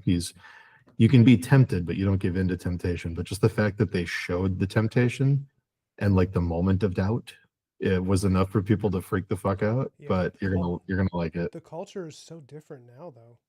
Yeah. Like, I think now in retrospect, people talk about that movie and they're like, yeah, it's like one of the most spiritual movies ever made. You know? Yeah, Pygmy, that scene's great. That scene's very good. Which scene? There's a scene in Last Temptation where the asp comes and talks to him, and it's very sexual. Oh, yeah. The people had mentioned that where the scene is like that the idea that Jesus Christ was a man and that he had desires just like everybody else is like super. And the snake coincidentally has the voice of Mary Magdalene because the devil is working his subconscious against him. Whoa. It's a very good movie, but yeah. You grew up, you were raised Christian, right? I was raised Episcopalian, yeah. Yeah. How do you feel about it now, if you don't mind my asking? I'm curious where you stand with a lot of this. I would say before I you would say answer, I'm- here's my read yeah. of you. Sorry, I know it's silly to ask you a question and then not let you answer. I just No, want you're to. good. My read of you has been that you probably have a ton of issues with the church, like a lot of people do, but that you take a lot of joy in the art that was made by it. Yeah, I think belief wise, I'm probably agnostic. I think there must be something, but I don't know what it is. And I think I'll probably never know for sure what it is, but I think logically there has to be something. But I think I am very in love with art that comes from various faiths, whether it's Christian or Jewish or Muslim or just there's so many. Like I love illuminated pages from the Quran. I love illuminated pages from the Bible. I love, you saw with Malco when you were here. I have a lot of art from a particular Jewish artist who did the Haggadah and some other things. Yeah. But yeah, I love the art that comes out of it. I love a lot of the aesthetics and I love a lot of the imagery and a lot of because really the birth of art as a profession came from religion. You can't really separate the two. Artists weren't employed to make art until the church and the Renaissance, started hiring them to do paintings and open workshops and commission sculptures to adorn the cities, to make people do pilgrimages to come look at these beautiful wonders. And like the whole commercialization of art, essentially the birth of illustration was essentially from the church. Like it's impossible to separate those two things. Like art existed before that, but commercially it wasn't really a thing. And yeah, I don't know, the idea of a cathedral being this massive nexus of every art form in one place. You have sculpture, you have architecture, you have visual art, you have stained glass, you have the art of music with songs and choirs performing there, you have landscape design, you have just every possible thing you can think of as an art form combined into this one experience. Because it's essentially what it was back then. It was like the modern day equivalent of like a theme park. Like you would go there to have an experience you could never have anywhere else, because it was such an insane thing to see. If you came from like a village where huts were made out of like mud and straw and everybody was dying of plague, and you go to this divine place where there's angelic singing and beautiful light coming through windows and pictures and gold leaf everywhere and all kinds of insane rich tapestries, and But yeah, I love all of that. I love the aesthetics of it. I love the history of it. I love the humanity of it because it's all made by people of like, who believed a thing so much that they wanted to make these timeless things out of it. But yeah, I love all that, but I don't have a ton of strong personal belief. Yeah. But yeah, Yeah, wanna- and I'm not trying to start a conversation about religion because that's just like not anything anyone's interested in. But I no, just, yeah, you're fine. but I do find that even when I was really, really like strong, I think I even breached into like being like, oh, I'm just an atheist. I still couldn't get away from how much I loved historical artwork that was rooted in religion. Um, Hmm. because for and it's like really any faith. Whenever people are like trying to make sense of the divine or the concept of like the hereafter or something, it just for some reason it stimulates some of the most incredible art that human beings are even capable of making. Like I don't know, Yeah. and when you see artwork inspired by like, or not even artwork that exists in purely secular spaces where there's like, like the idea that like the gross materialist idea that humans are just meat and bone, the Mhm. artwork really does suffer. you know Yeah. so Yeah. it's like you don't need to, I don't think someone needs to be religious to make good art. Obviously that it's insane, but I think people do need to have some sense of like that human beings are not just like upright, we're not just meat and, flesh and bone. It's like the idea that there's something there with us. It's like it just makes you want to make beautiful stuff in a way that I don't know that you can. I don't know how easy that would be to access if you were coming from a place of like, you know, that we're all just taking shits and eating until we die. Well, yeah, it's like I don't know, it's like the death of art as like a prerequisite for any of the literature written like 1984 or Mm-hmm. anything like that. It's like that's the first thing to go is the belief that there's like a individual spirit or a beauty to life. Everything becomes very utilitarian and Yeah, you know, yeah, there's no point in creativity once that goes away. yeah, yeah. I Of agree. course. I think a big not to lean on it too hard. I think the moment for me when I was a kid was when we stopped going to my church was the I can't even remember. Is it a priest in Episcopalianism? They didn't have confession, but we took communion. Yeah, Is it a I think there's Episcopalian priests. Yeah, yeah, they are, but I think the priest can be male or female. I think that's the difference, right? okay, yeah, because I know we didn't do confession, but we did do communion, which I always thought was weird that you'd have one without the other. But I think the reason I stopped going was because the priest we had was a male priest, and it came out in our congregation that he had been having an affair with a woman in the congregation, and it broke up their marriage.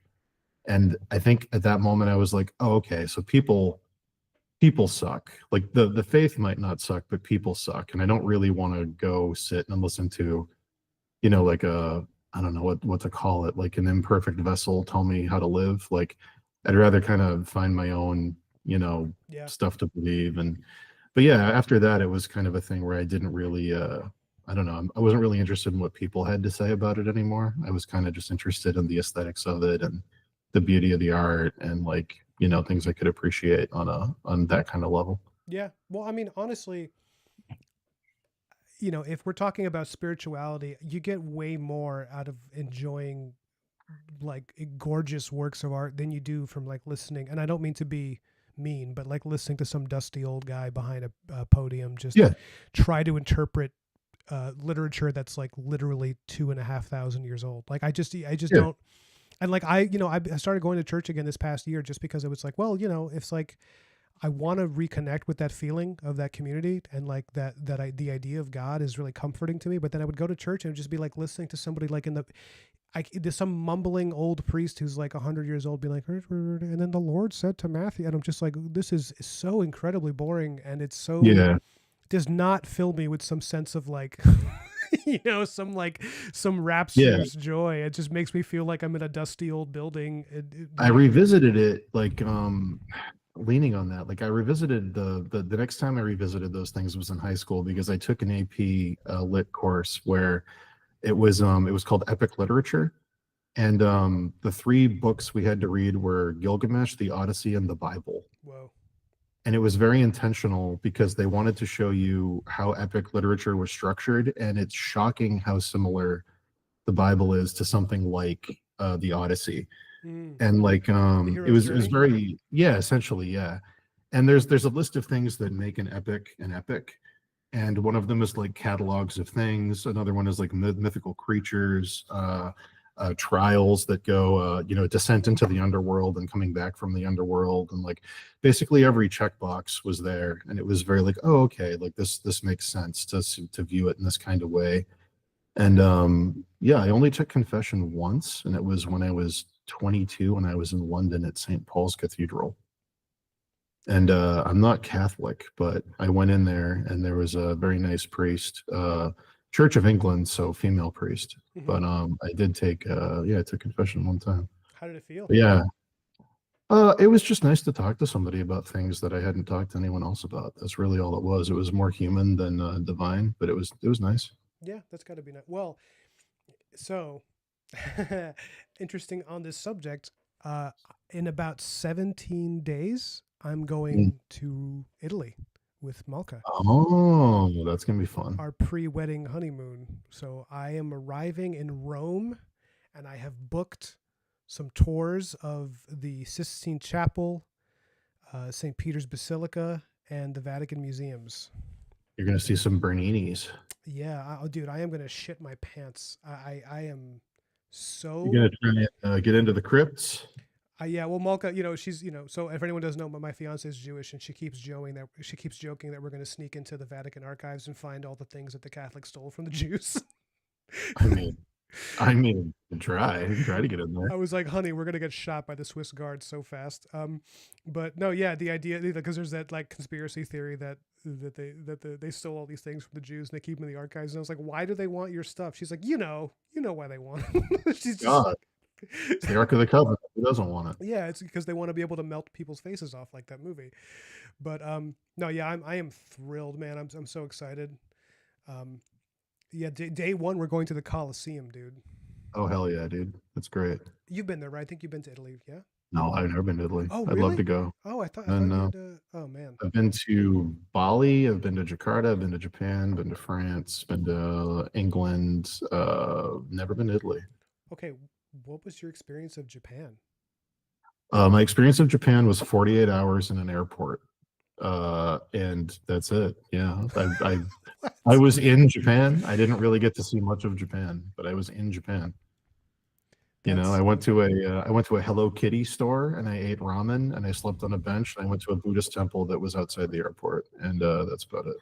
okay. Because I was gonna say, walking around Tokyo, I can't imagine people would not be staring at you quite a bit. Because apparently, just being a white person in some parts of Japan, like you're immediately Oh, like, I got lots of feedback on my beard by the girls at the ramen shop. That was very, very what funny. did they But say? yeah, they were just like doing the thing where they were like pretending they had a beard and tugging on it and like laughing at me. I was like smiling like, all right, like yeah. There's a big Gundam. There's a bunch of Iron Mans. For some reason, like movie accurate Iron Man suits, and there was a giant Gundam in the airport, and yeah, it was interesting. I wasn't there for long, and obviously I didn't get to leave the airport, but yeah, it was interesting all the same. Wow. Yeah, that's fascinating. I that experience of like, because I love Japan. I feel like it's a place I'd really want to go. Um, Mm. but it's one of those things where it's like, Italy seems like a really safe place to have my first international trip. Um, Oh yeah, for sure. Yeah, it's the most traveled to place on the globe, I think, yeah, that makes sense, because especially of the religious, Vatican. yeah, religious pilgrimages. I think Italy has the most tourism of anywhere in the world. But Wow. Yeah, other because than maybe other than the Dome of the Rock, maybe I don't know if they have as much as the Vatican though. the Dome of the Rock. What's that?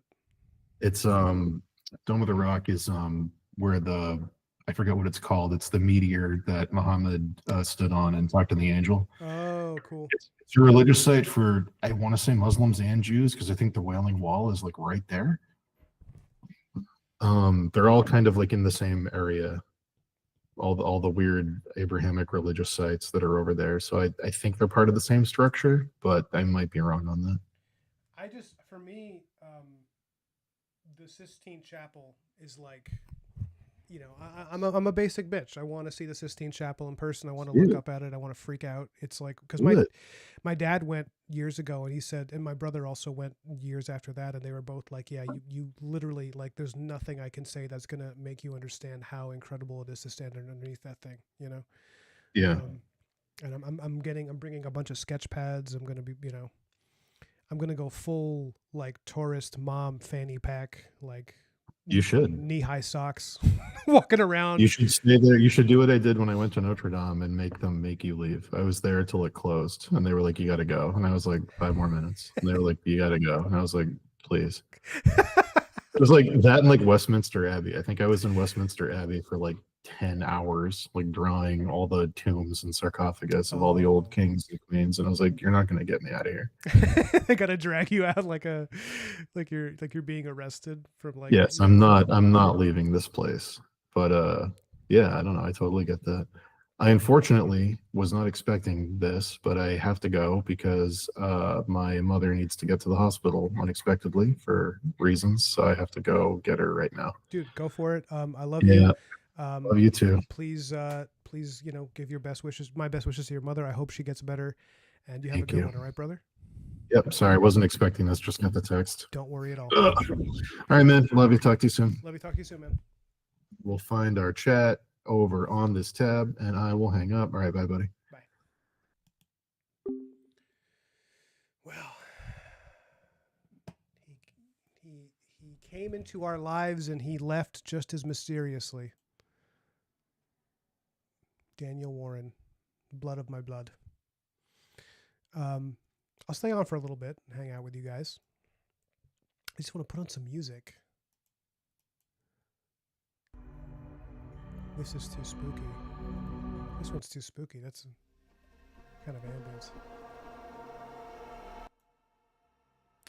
Hello, hello, hello.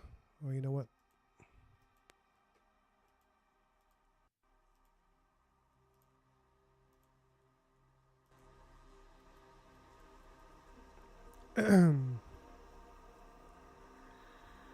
All right.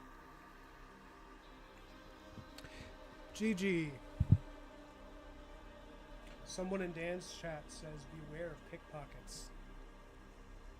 I will beware of pickpockets. I will try my best.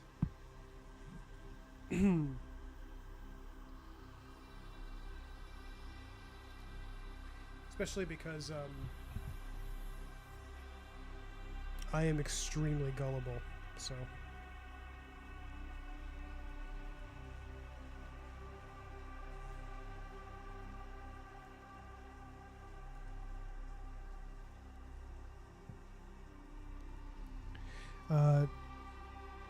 Gigi says, I'm trying to think of a good way to tell that to my mom, too. She's going to France with her boyfriend in April, and they're having a big issue with it recently. According to the internet, salt, salt, salt. Oh, no.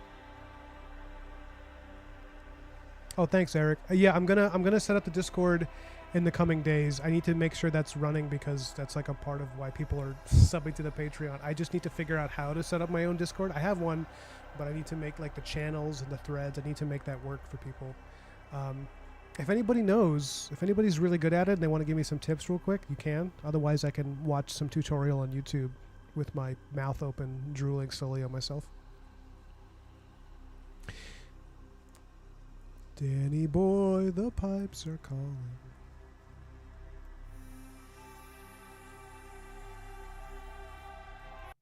Let's do this one. There you go. Something chill.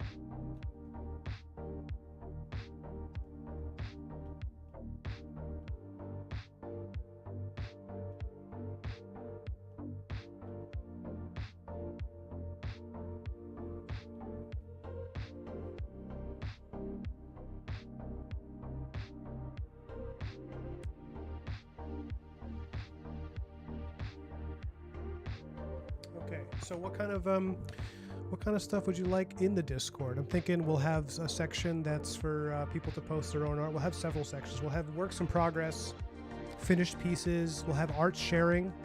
I also want to have, okay, this is something unique to my Discord. I want to have a specific thread, channel on it, I should say, a sub-channel that's specifically for YouTube stuff, like YouTube videos that you thought were really cool. Because I spend a lot of time on YouTube for, you know, both making and watching stuff. So like I really want to see, I really want to share a lot of the stuff that I've seen with you guys. And I really want to see what other channels people are following. And there's so much good stuff on YouTube. I was just talking about Voices from the Past yesterday. Man, that channel's, I'm blown away that you have this stuff available for free. It's just a YouTube channel where they read old letters from like 1,000 years ago, and you get a peek into the lives of people that have been dead for like, you know, 1,500 years or more. It's just like you can just find that for free. It's like, you know how hard that used to be.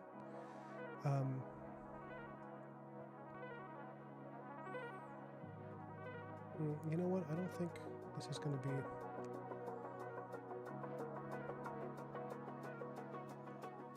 The second panel needs to be an action that's a response to this defensive action he takes in this other panel.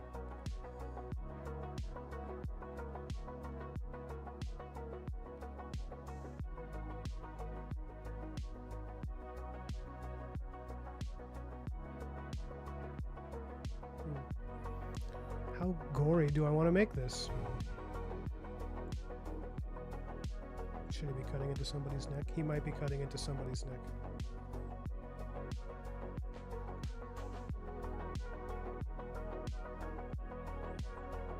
I know what I'll do.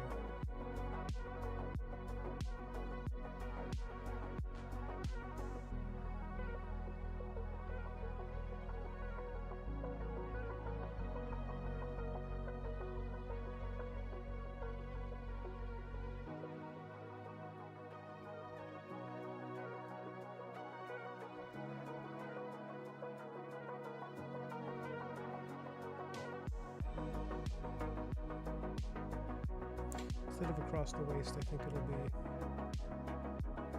go like this.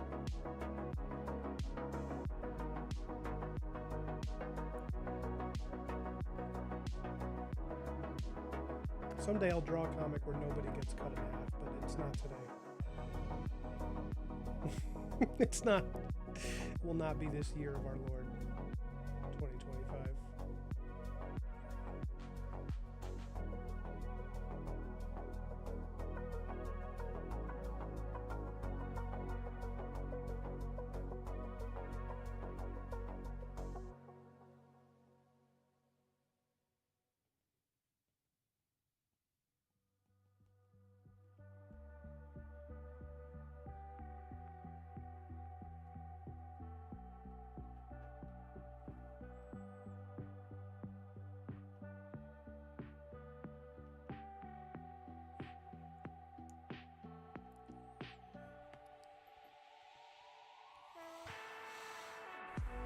Okay, Eric, you got me, man. All right, I'm gonna do it as much as I'm gonna try to do it this week. I really will.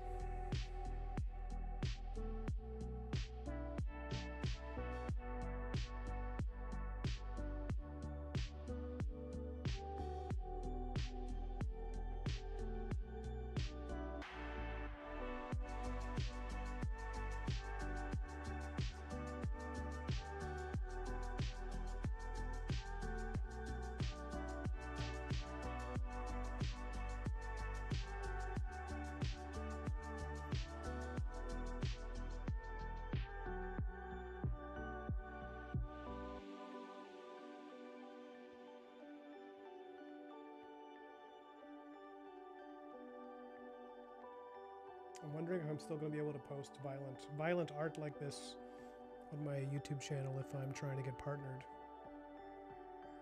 Something I'll have to consider.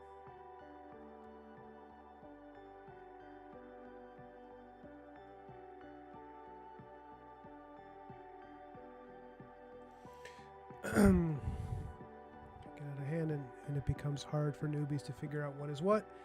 I actually think that Dan's is the bare minimum of an art Discord. as like a baseline, not as a diss. Yeah, I get what you mean. I agree. His is very like, it's, you know, different than like Dave's Discord, which is like, you know, you can spend hours there just looking at all the corners of it.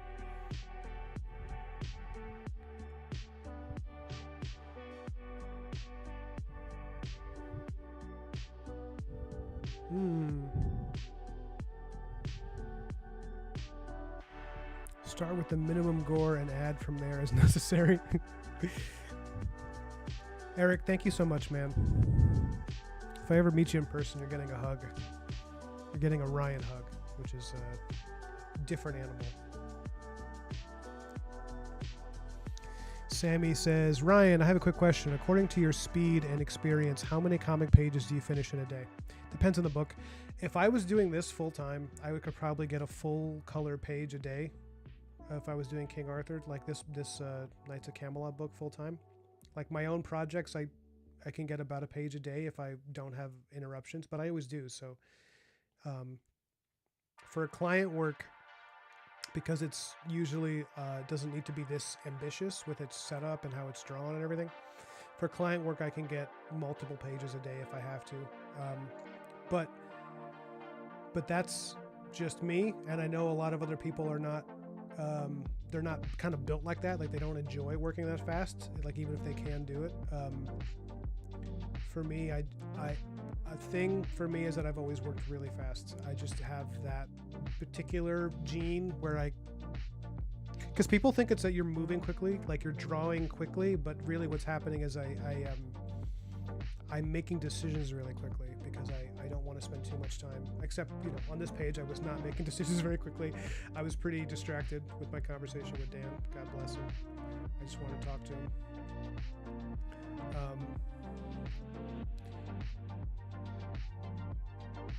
But generally speaking, yeah, I'm pretty quick. But I'm not a good basis. Like I don't want people to watch that and think, oh well, if I'm going to do this for a living, I got to be as fast as. It's like you really don't. Whatever speed you work at is the speed you work at, and that's getting faster over time. It's great. It's not necessary though to have a career. Dan's had a really great career so far in art, and he will admit he's a pretty slow moving draftsman. He takes his time. He wants to move faster. He was saying that in one of the other streams. He's like, I don't want to, you know, I want to be able to produce more pieces per year. But yeah, it's more about steady stuff. Yeah, that's a good way to put it, Gross Girl. Because everybody gets into the flow state. For me, I think it happens really quickly, and I think it might be that I just start trying to make decisions fast, you know. But doing it while streaming has been a different thing to learn, you know, where it's like, okay, getting into a flow state while also talking to people is a very new experience.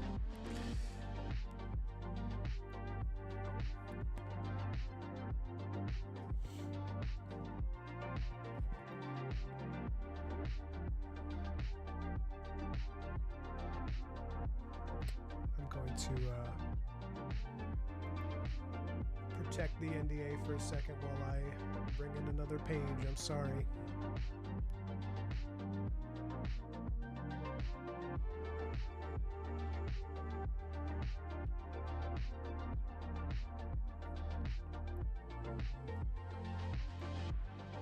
What's happening now is that there are pages that I'm no longer using as they were, but some of the individual panels from it I still want to use, such as some of these action sequences. So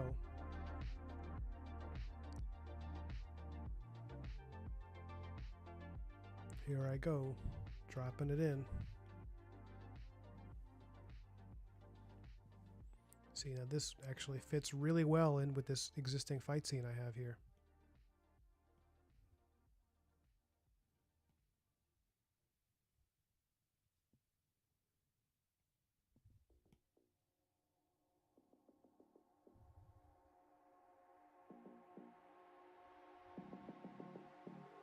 Yeah, I think that could go there.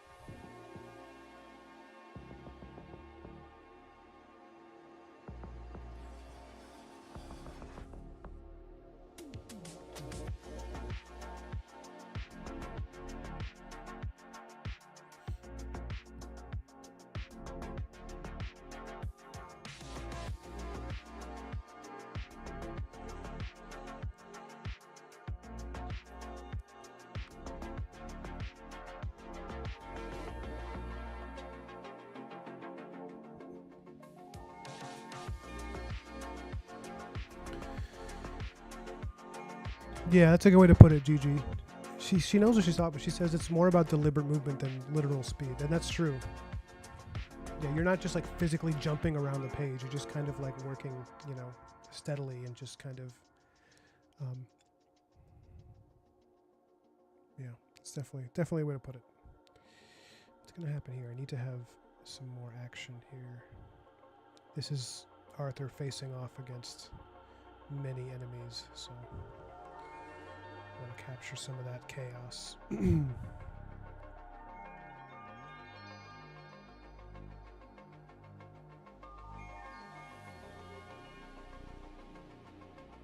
I'll think about that later.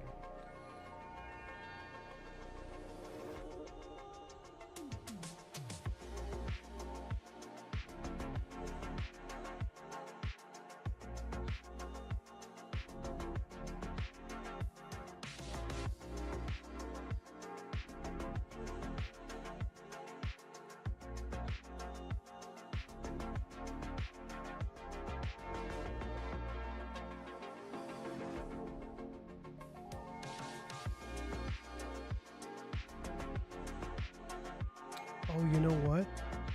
I take it back. This would be a great spot to have Guinevere because he's going to be doing that prayer. Okay. Sorry, guys. I don't mean to talk out loud. I'm getting ideas for how to do this and how to make it interesting. And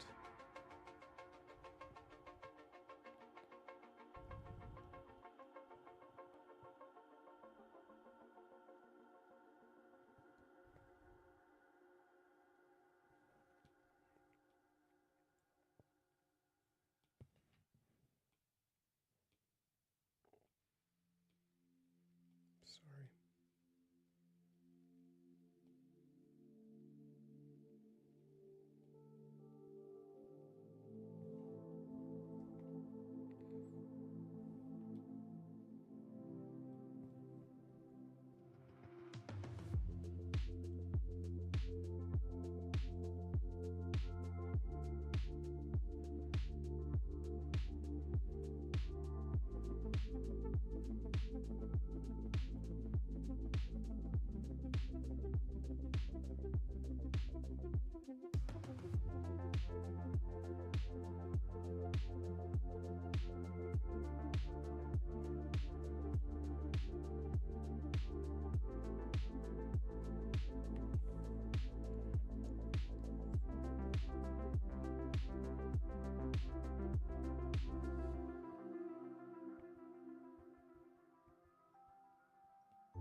Problem is my medieval female headdress that I'm doing here doesn't really look like anything. It looks like something I made up on the spot because I can't remember what it looks like, so I have to look it up. Everybody hold up.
chat.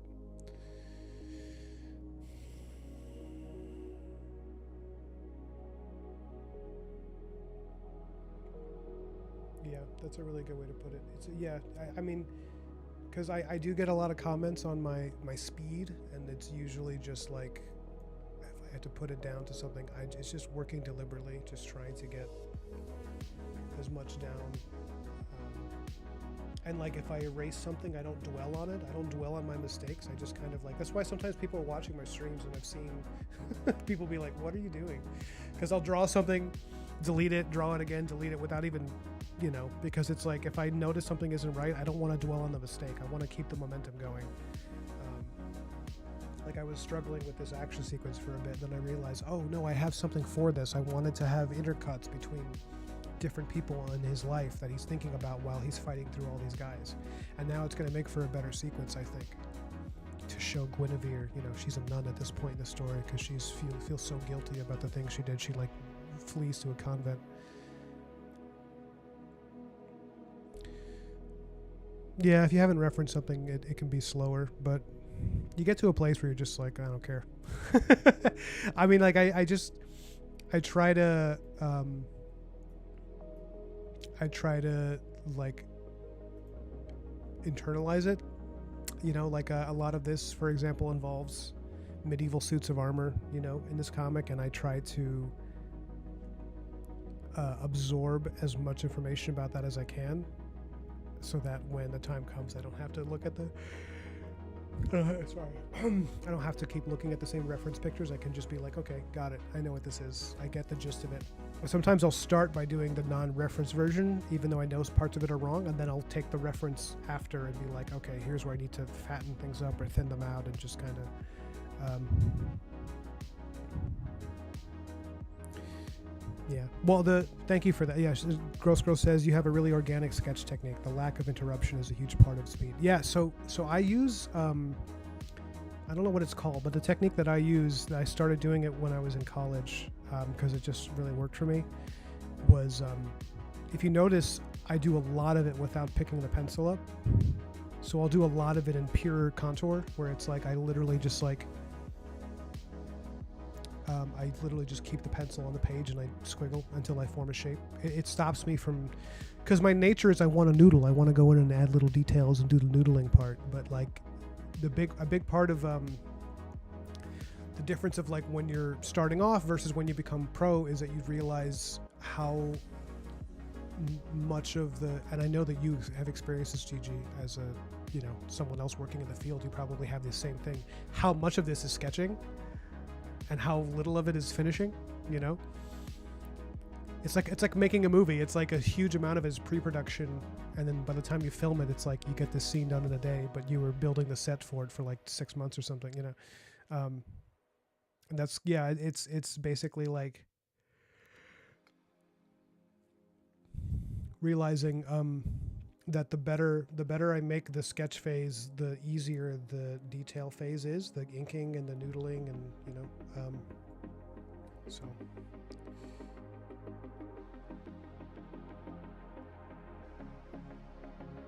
But if you look, I actually do a lot of it without picking the pencil up. And that keeps it kind of organic for me, because it forces me to use like drawing from the wrist, kind of, you know, where I'm not doing, drawing from the elbow and not the wrist. Like I'm not doing as much of this. I'm doing a lot of like shoulder movement because I want to. And an action sequence, I find that for like big sword fights like this, I tend to draw them quickly because I've noticed if I take a long time, they can actually, the speed, the slowness or speed actually ends up reflected in the way the action flows, where like it doesn't feel like the characters are moving fast. And that's why him saying a prayer to God because he's about to die, he thinks, you know, in this action sequence. I actually love this idea of the combat's moving really fast in the sword fights, and it's like, and then you keep like cutting in with these really still images of like her just standing there praying, you know. In the story, she's in a convent because she had an affair with one of his knights, with Lancelot, and the guilt, because she feels like she ended up destroying Arthur's will, you know, like because it broke his heart so much that she feels like it's her fault that the kingdom has fallen into ruin. But it's not really her fault. You know, Guinevere is a good person. She just kind of messed up. And so with his prayer, as he's, you know, he's fighting all these guys and he thinks that he's about to die in his battle with Mordred, he's like, you know, I hope Guinevere knows that, you know, her loyalty was never really questioned by me. She's a wonderful person. You know, all that stuff. I mean, I'm going to be wording it differently, but basically, like, it also is something I was talking to Dan about. It's like I want to make this character really likable, so I think it's really important that we see that in his final breath he's thinking about everybody else and less about himself. You know, because that's what heroes do. Dang it.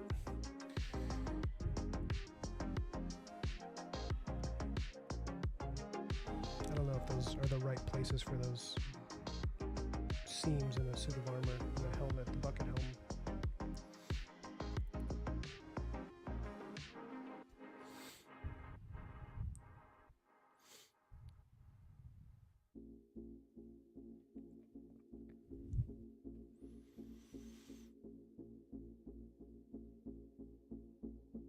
Yeah, that's a really good way to put it.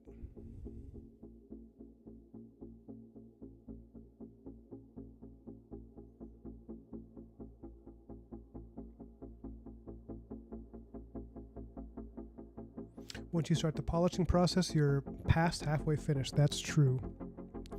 The drawing needs to be really good. I was watching the new Ghibli doc, and Miyazaki's just trashing drawing after drawing to get the shot just right. Yo, Miyazaki... Yeah, she took the words out of my mouth. She says he is not to be aspired to. His perfectionism is so specifically his own, and while we enjoy the end result, it weighs on him. I'm pretty sure Miyazaki is kind of an asshole. Not just because of that, but because of just the stories of how he's treated his son. Like, his son is also an animator, and apparently his son is like, yeah, my father tells me all the time that he hates my art, that I'm not talented, that I shouldn't be doing this. Like, he's just like, can you imagine being that guy's son? It's so awful. Like, he made a movie, and apparently it was the first one that his dad liked. And he was like, well, my father seems to like this one, so that's good. He's like, the others, he, you know, told me I shouldn't be making movies. It's like, dear God, man, how can you do that to your child?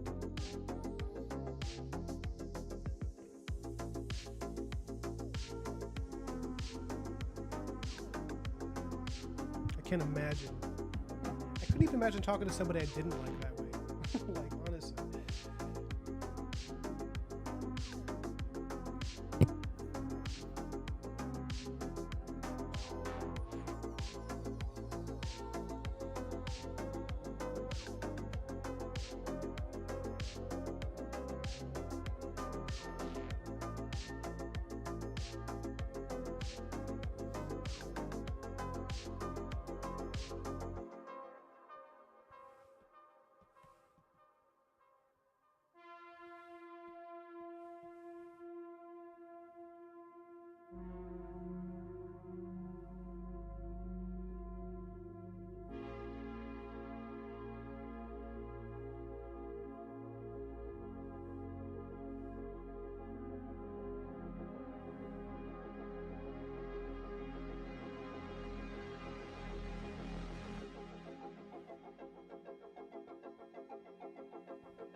Broken Blade says a more philosophical question.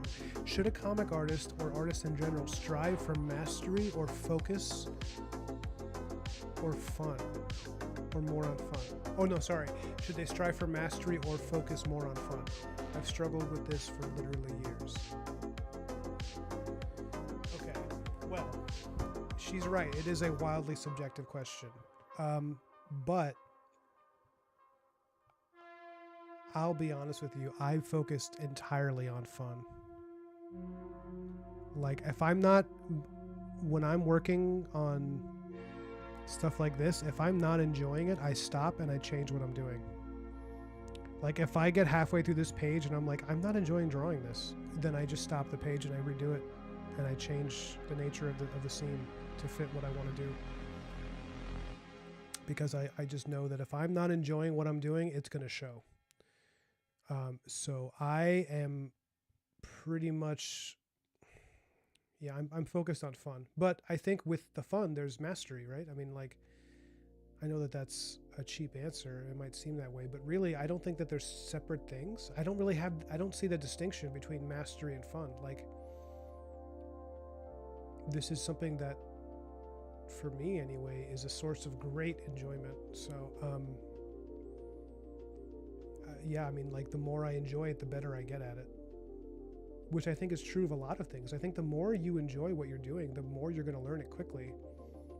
It's like anything else. If you're a kid and you're like, I'm having a really good time playing the guitar, but I'm not good at it yet. It's like, well, guess what? You're going to get good at it. Because if you like it and you keep doing it, it's going to be great. Like, you're going to just... I'm not sure. So why is it that you've struggled with this? Because it sounds like you've seen this confusion, this question, as an obstacle. It sounds like, Broken Blade, and I don't really know why it should be, because, like, it sounds like almost like you're asking about, should I be doing studies or should I just be drawing what I want?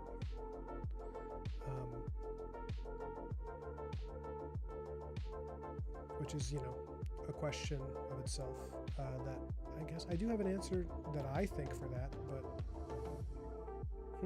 well, let me see what he has to say. The subjectivity is what's killing me. My mind's an a-hole.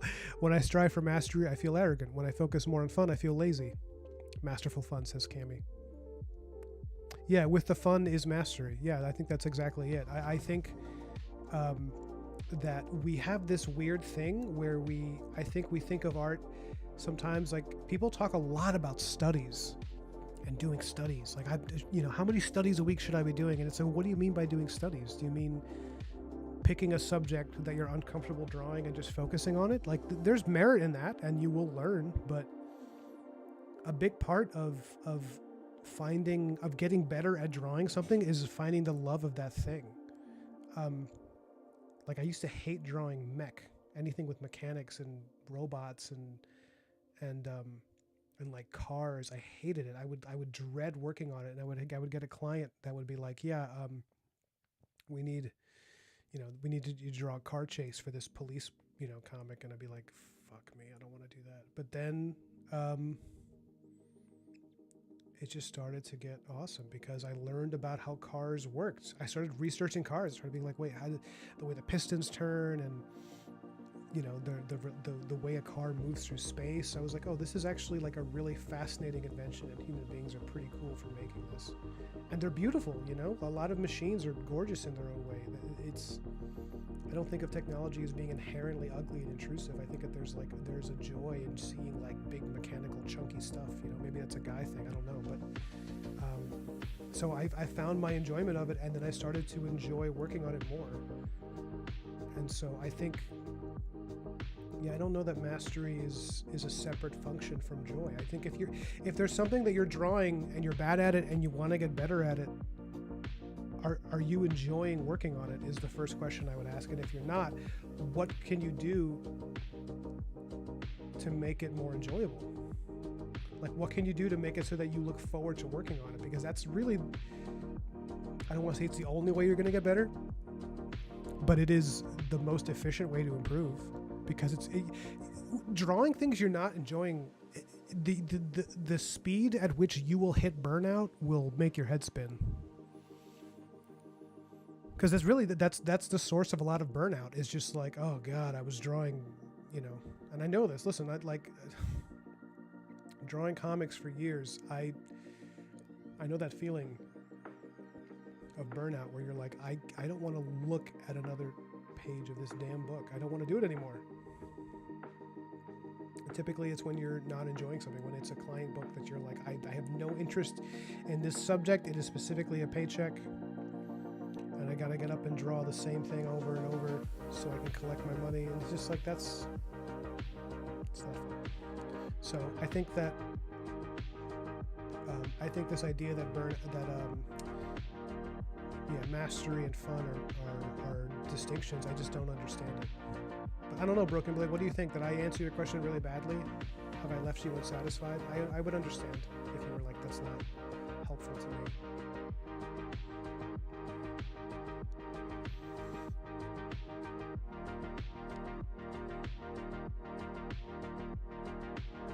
Yeah, and one of the things with me is the fact that my entire career has been drawing comics. Like my entire art career has been mostly drawing comics with very short little stints in other forms of art.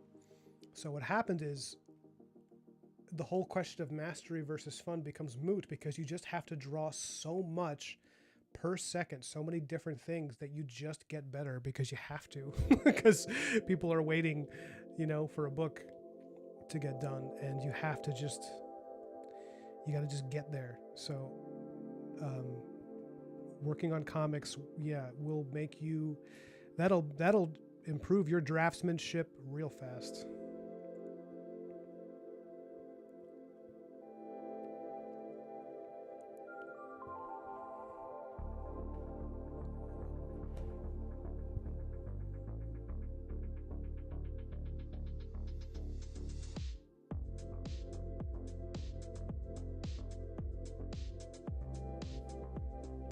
I'm coming in quiet. Let me lower the music.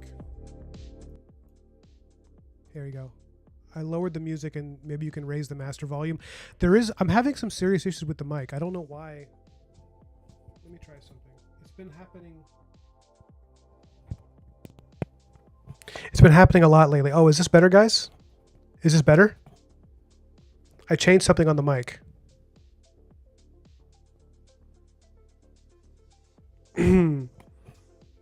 It's a little stronger now.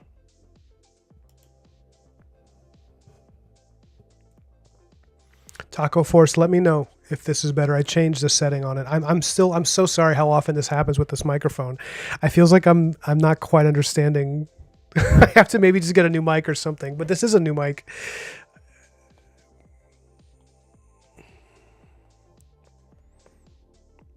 Oh, okay. I know what it is, guys. I know what it is. This has been happening for like a month. Is that I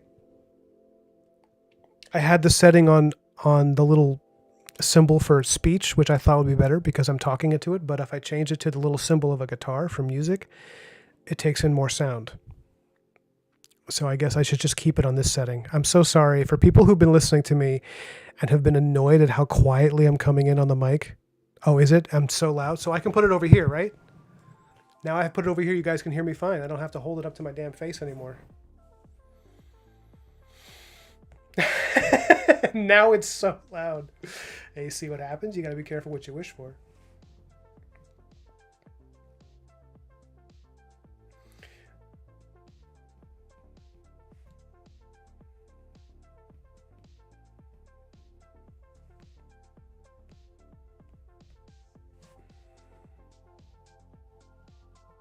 Sorry, there's a bit of a delay on the stream, so if I'm still talking to the mic and you hate me, please understand that I didn't see the advice that it was too loud until a second ago.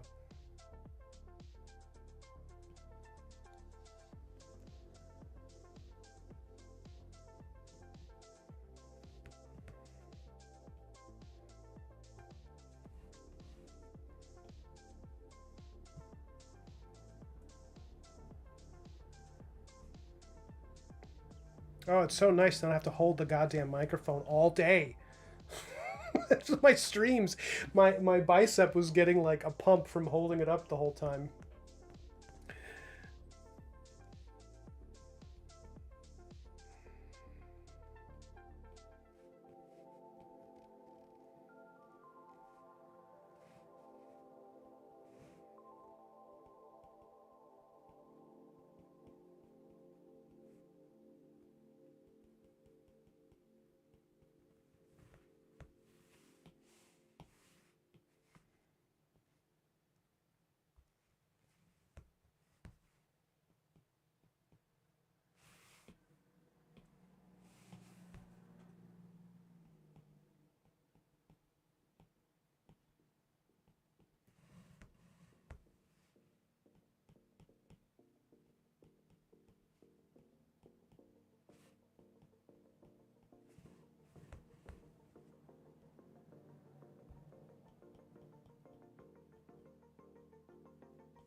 Thank you guys. I'm so sorry that the sound has been such an issue for such a long time. It feels like I keep like figuring it out and then I'll just make some dumb mistake and then it goes back to being a problem. I have to remember now that that's the setting it needs to be on.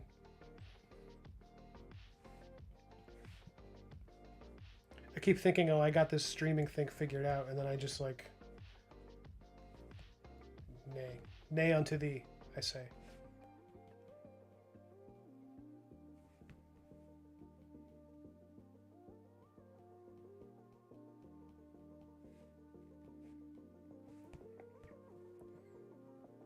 So Broken Blade, you missed Dan. He was earlier on the talk, and they were talking about some interesting stuff and movies and comics and stuff, and we talked about my upcoming trip, going to Italy in a few days, 18 days or 17 days from now.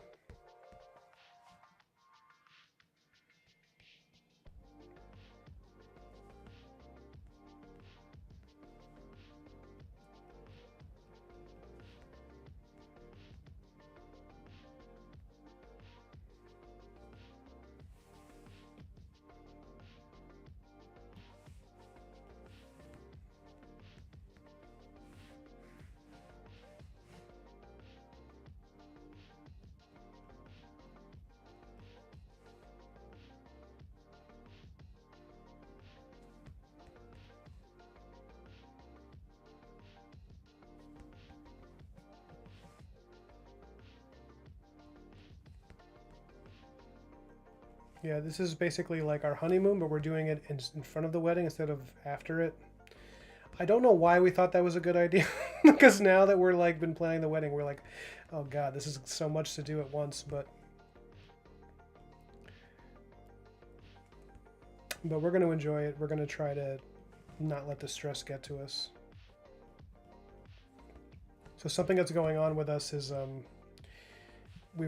we picked a venue, but it was not like an all-inclusive venue for the wedding, and we're trying to keep our budget down because we're not wealthy in any way. But then the wedding venue that we are using, that's not all-inclusive. It's like really not all-inclusive. Like there's so much we have to deal with that we're kind of like collapsing under the pressure of it all. We just don't have the time to like do all this stuff. So I just contacted another venue that actually has availability, even though the wedding is only 4 months away. They're like, yeah, no, you got lucky. And the venue is all inclusive, where they just kind of will handle stuff for us. And it's not very expensive. It's like really affordable. So I haven't told my fiance yet. She's at work. I want to tell her, and hopefully she'll be open to the idea of changing. I mean, she was kind of open to it last night, but she was like, there's no way we're even going to be able to do it. And now I have proof that we are able to do it. And we still have 4 months, so changing the location of the wedding hopefully isn't going to be too much of a hassle for the guests. I mean, they have many, many months to adapt to this change. I'm just really, really hoping. I'm really hoping things get smoother from here on out, but I don't know. Yeah, it's been very scary planning this whole thing, because it's just like, oh, what? Oh, that's also thousands of dollars? Okay. Oh, this is the cheaper option, and it's $4,000? Great. Yeah, all right. Oh, we don't have a license to serve alcohol here, so we got to buy our own beer and fill it in and hold. It's just like, oh, okay. Great. Hooray. Hooray.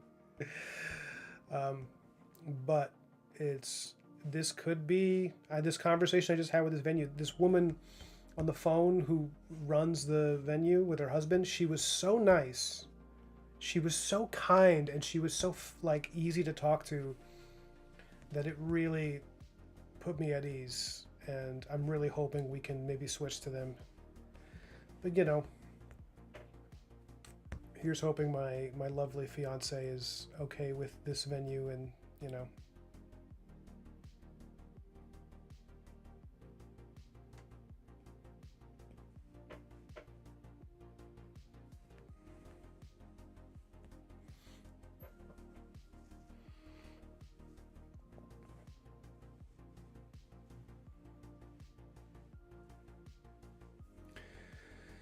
I really dove into comics to really get an excuse to get my drawing focused on one thing. Probably a bit off more than I can chew, but not gonna stop chewing. Hell yeah.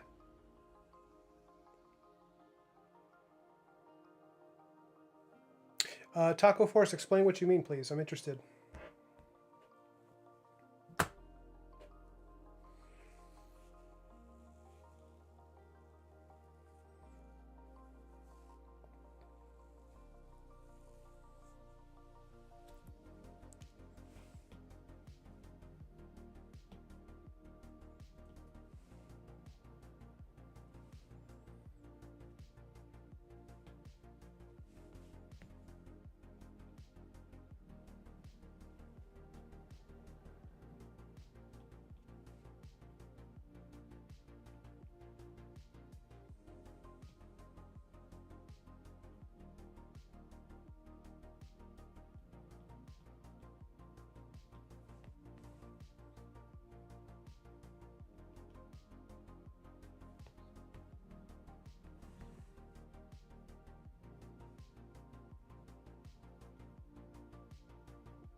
The gristle is the good stuff. It's true.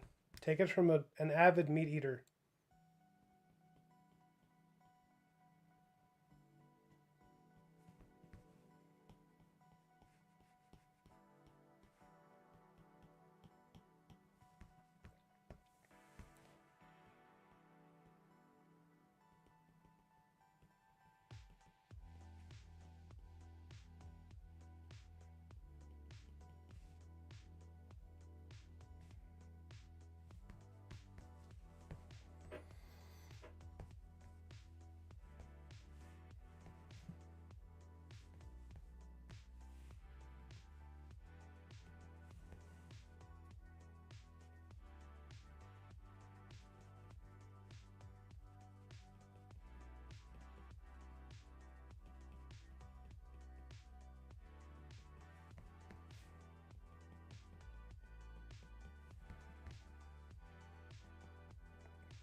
You're making not suitable for work.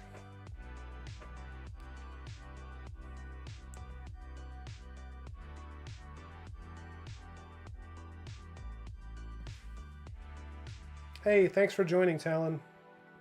I'm getting little notifications of people joining the Patreon. I really appreciate it. So if you're somebody joining from this stream, would you guys want me to like upload the PSDs for these works in progress?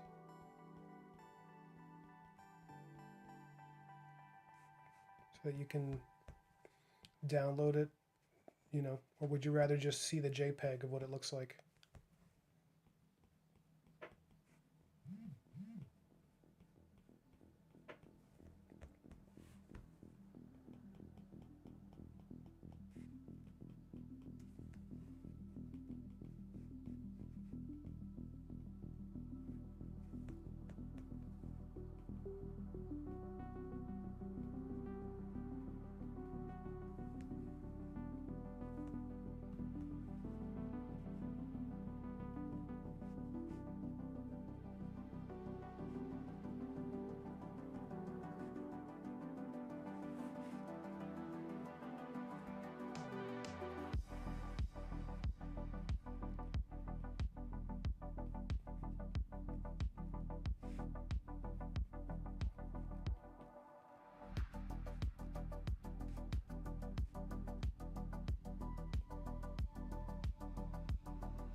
Oh, Taco, you're Taco Talon.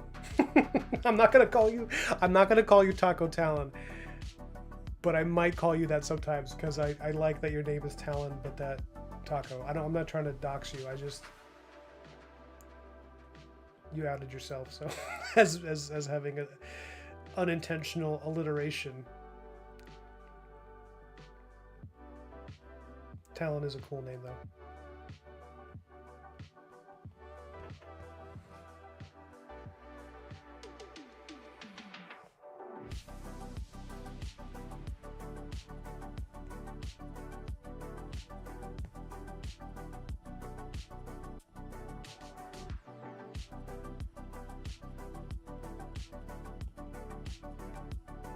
I'm going to listen to the playback of my talk with Dan. I'm really hoping that the sound settings weren't so bad that nobody could hear what we were talking about, what I was saying. I really hope that's not the case.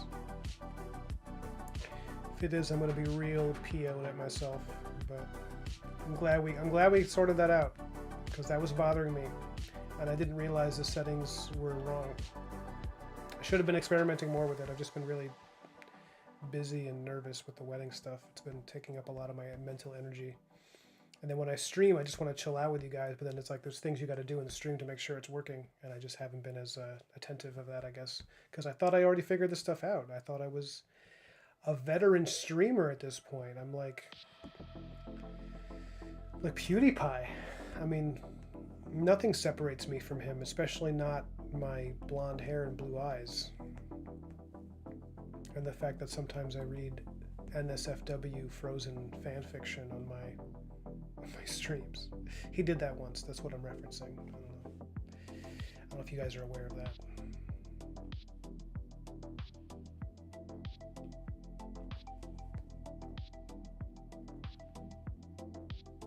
Let me pull back some of that to try this there. Okay. Oh, okay, good. Okay, it was only after he left that it became a problem. That's good.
Let me do one more check of the chat before I go.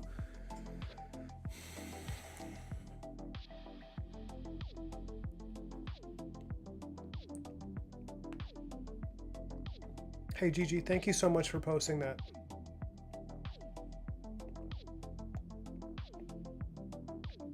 I don't feel like I've got the cultural heritage for tacos anymore. There's something so tragic about that statement. I don't know. It just seems like such a sad thing. Listen, as an American, you have the cultural heritage for whatever food is served in this country, as we are a melting pot of many cultures. Yeah, he had to leave. Dan had to go. He got a call about his mom needing him to take her to the hospital. So I'm worried. I truly hope things are okay. He did, like, in the middle of the chat, he's like, oh, I gotta go. Sorry. He just, like, bat signal. He got the Dan signal. He had to go. But we talked for a good, hour and a half or something. And yeah, but I'll check in with him later. And okay, I have to go do my own thing now. I gotta go do some errands, and then I'm gonna come back and do another bit of work tonight before I pick up my girl. But I might do a second stream. It just won't be me drawing fun stuff. It's gonna be more client work because I gotta get paid. But thank you guys for hanging out for the stream. I love you. You're the best.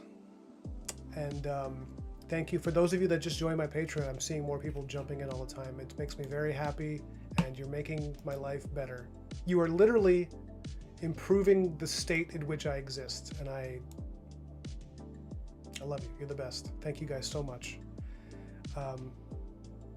Yeah, I'm going to be posting the works in progress for this on the Patreon right now, and I'm going to hopefully drop some Discord magic by like Friday evening, and we can all enjoy the Discord together. I love you, Gigi. You're like a wonderful person. I'm so glad whenever you're here. Broken Blade, thank you for showing up. Eric, I love you guys. Yeah, I'm just good vibes from everybody. But I'll see you guys tonight, or maybe tomorrow.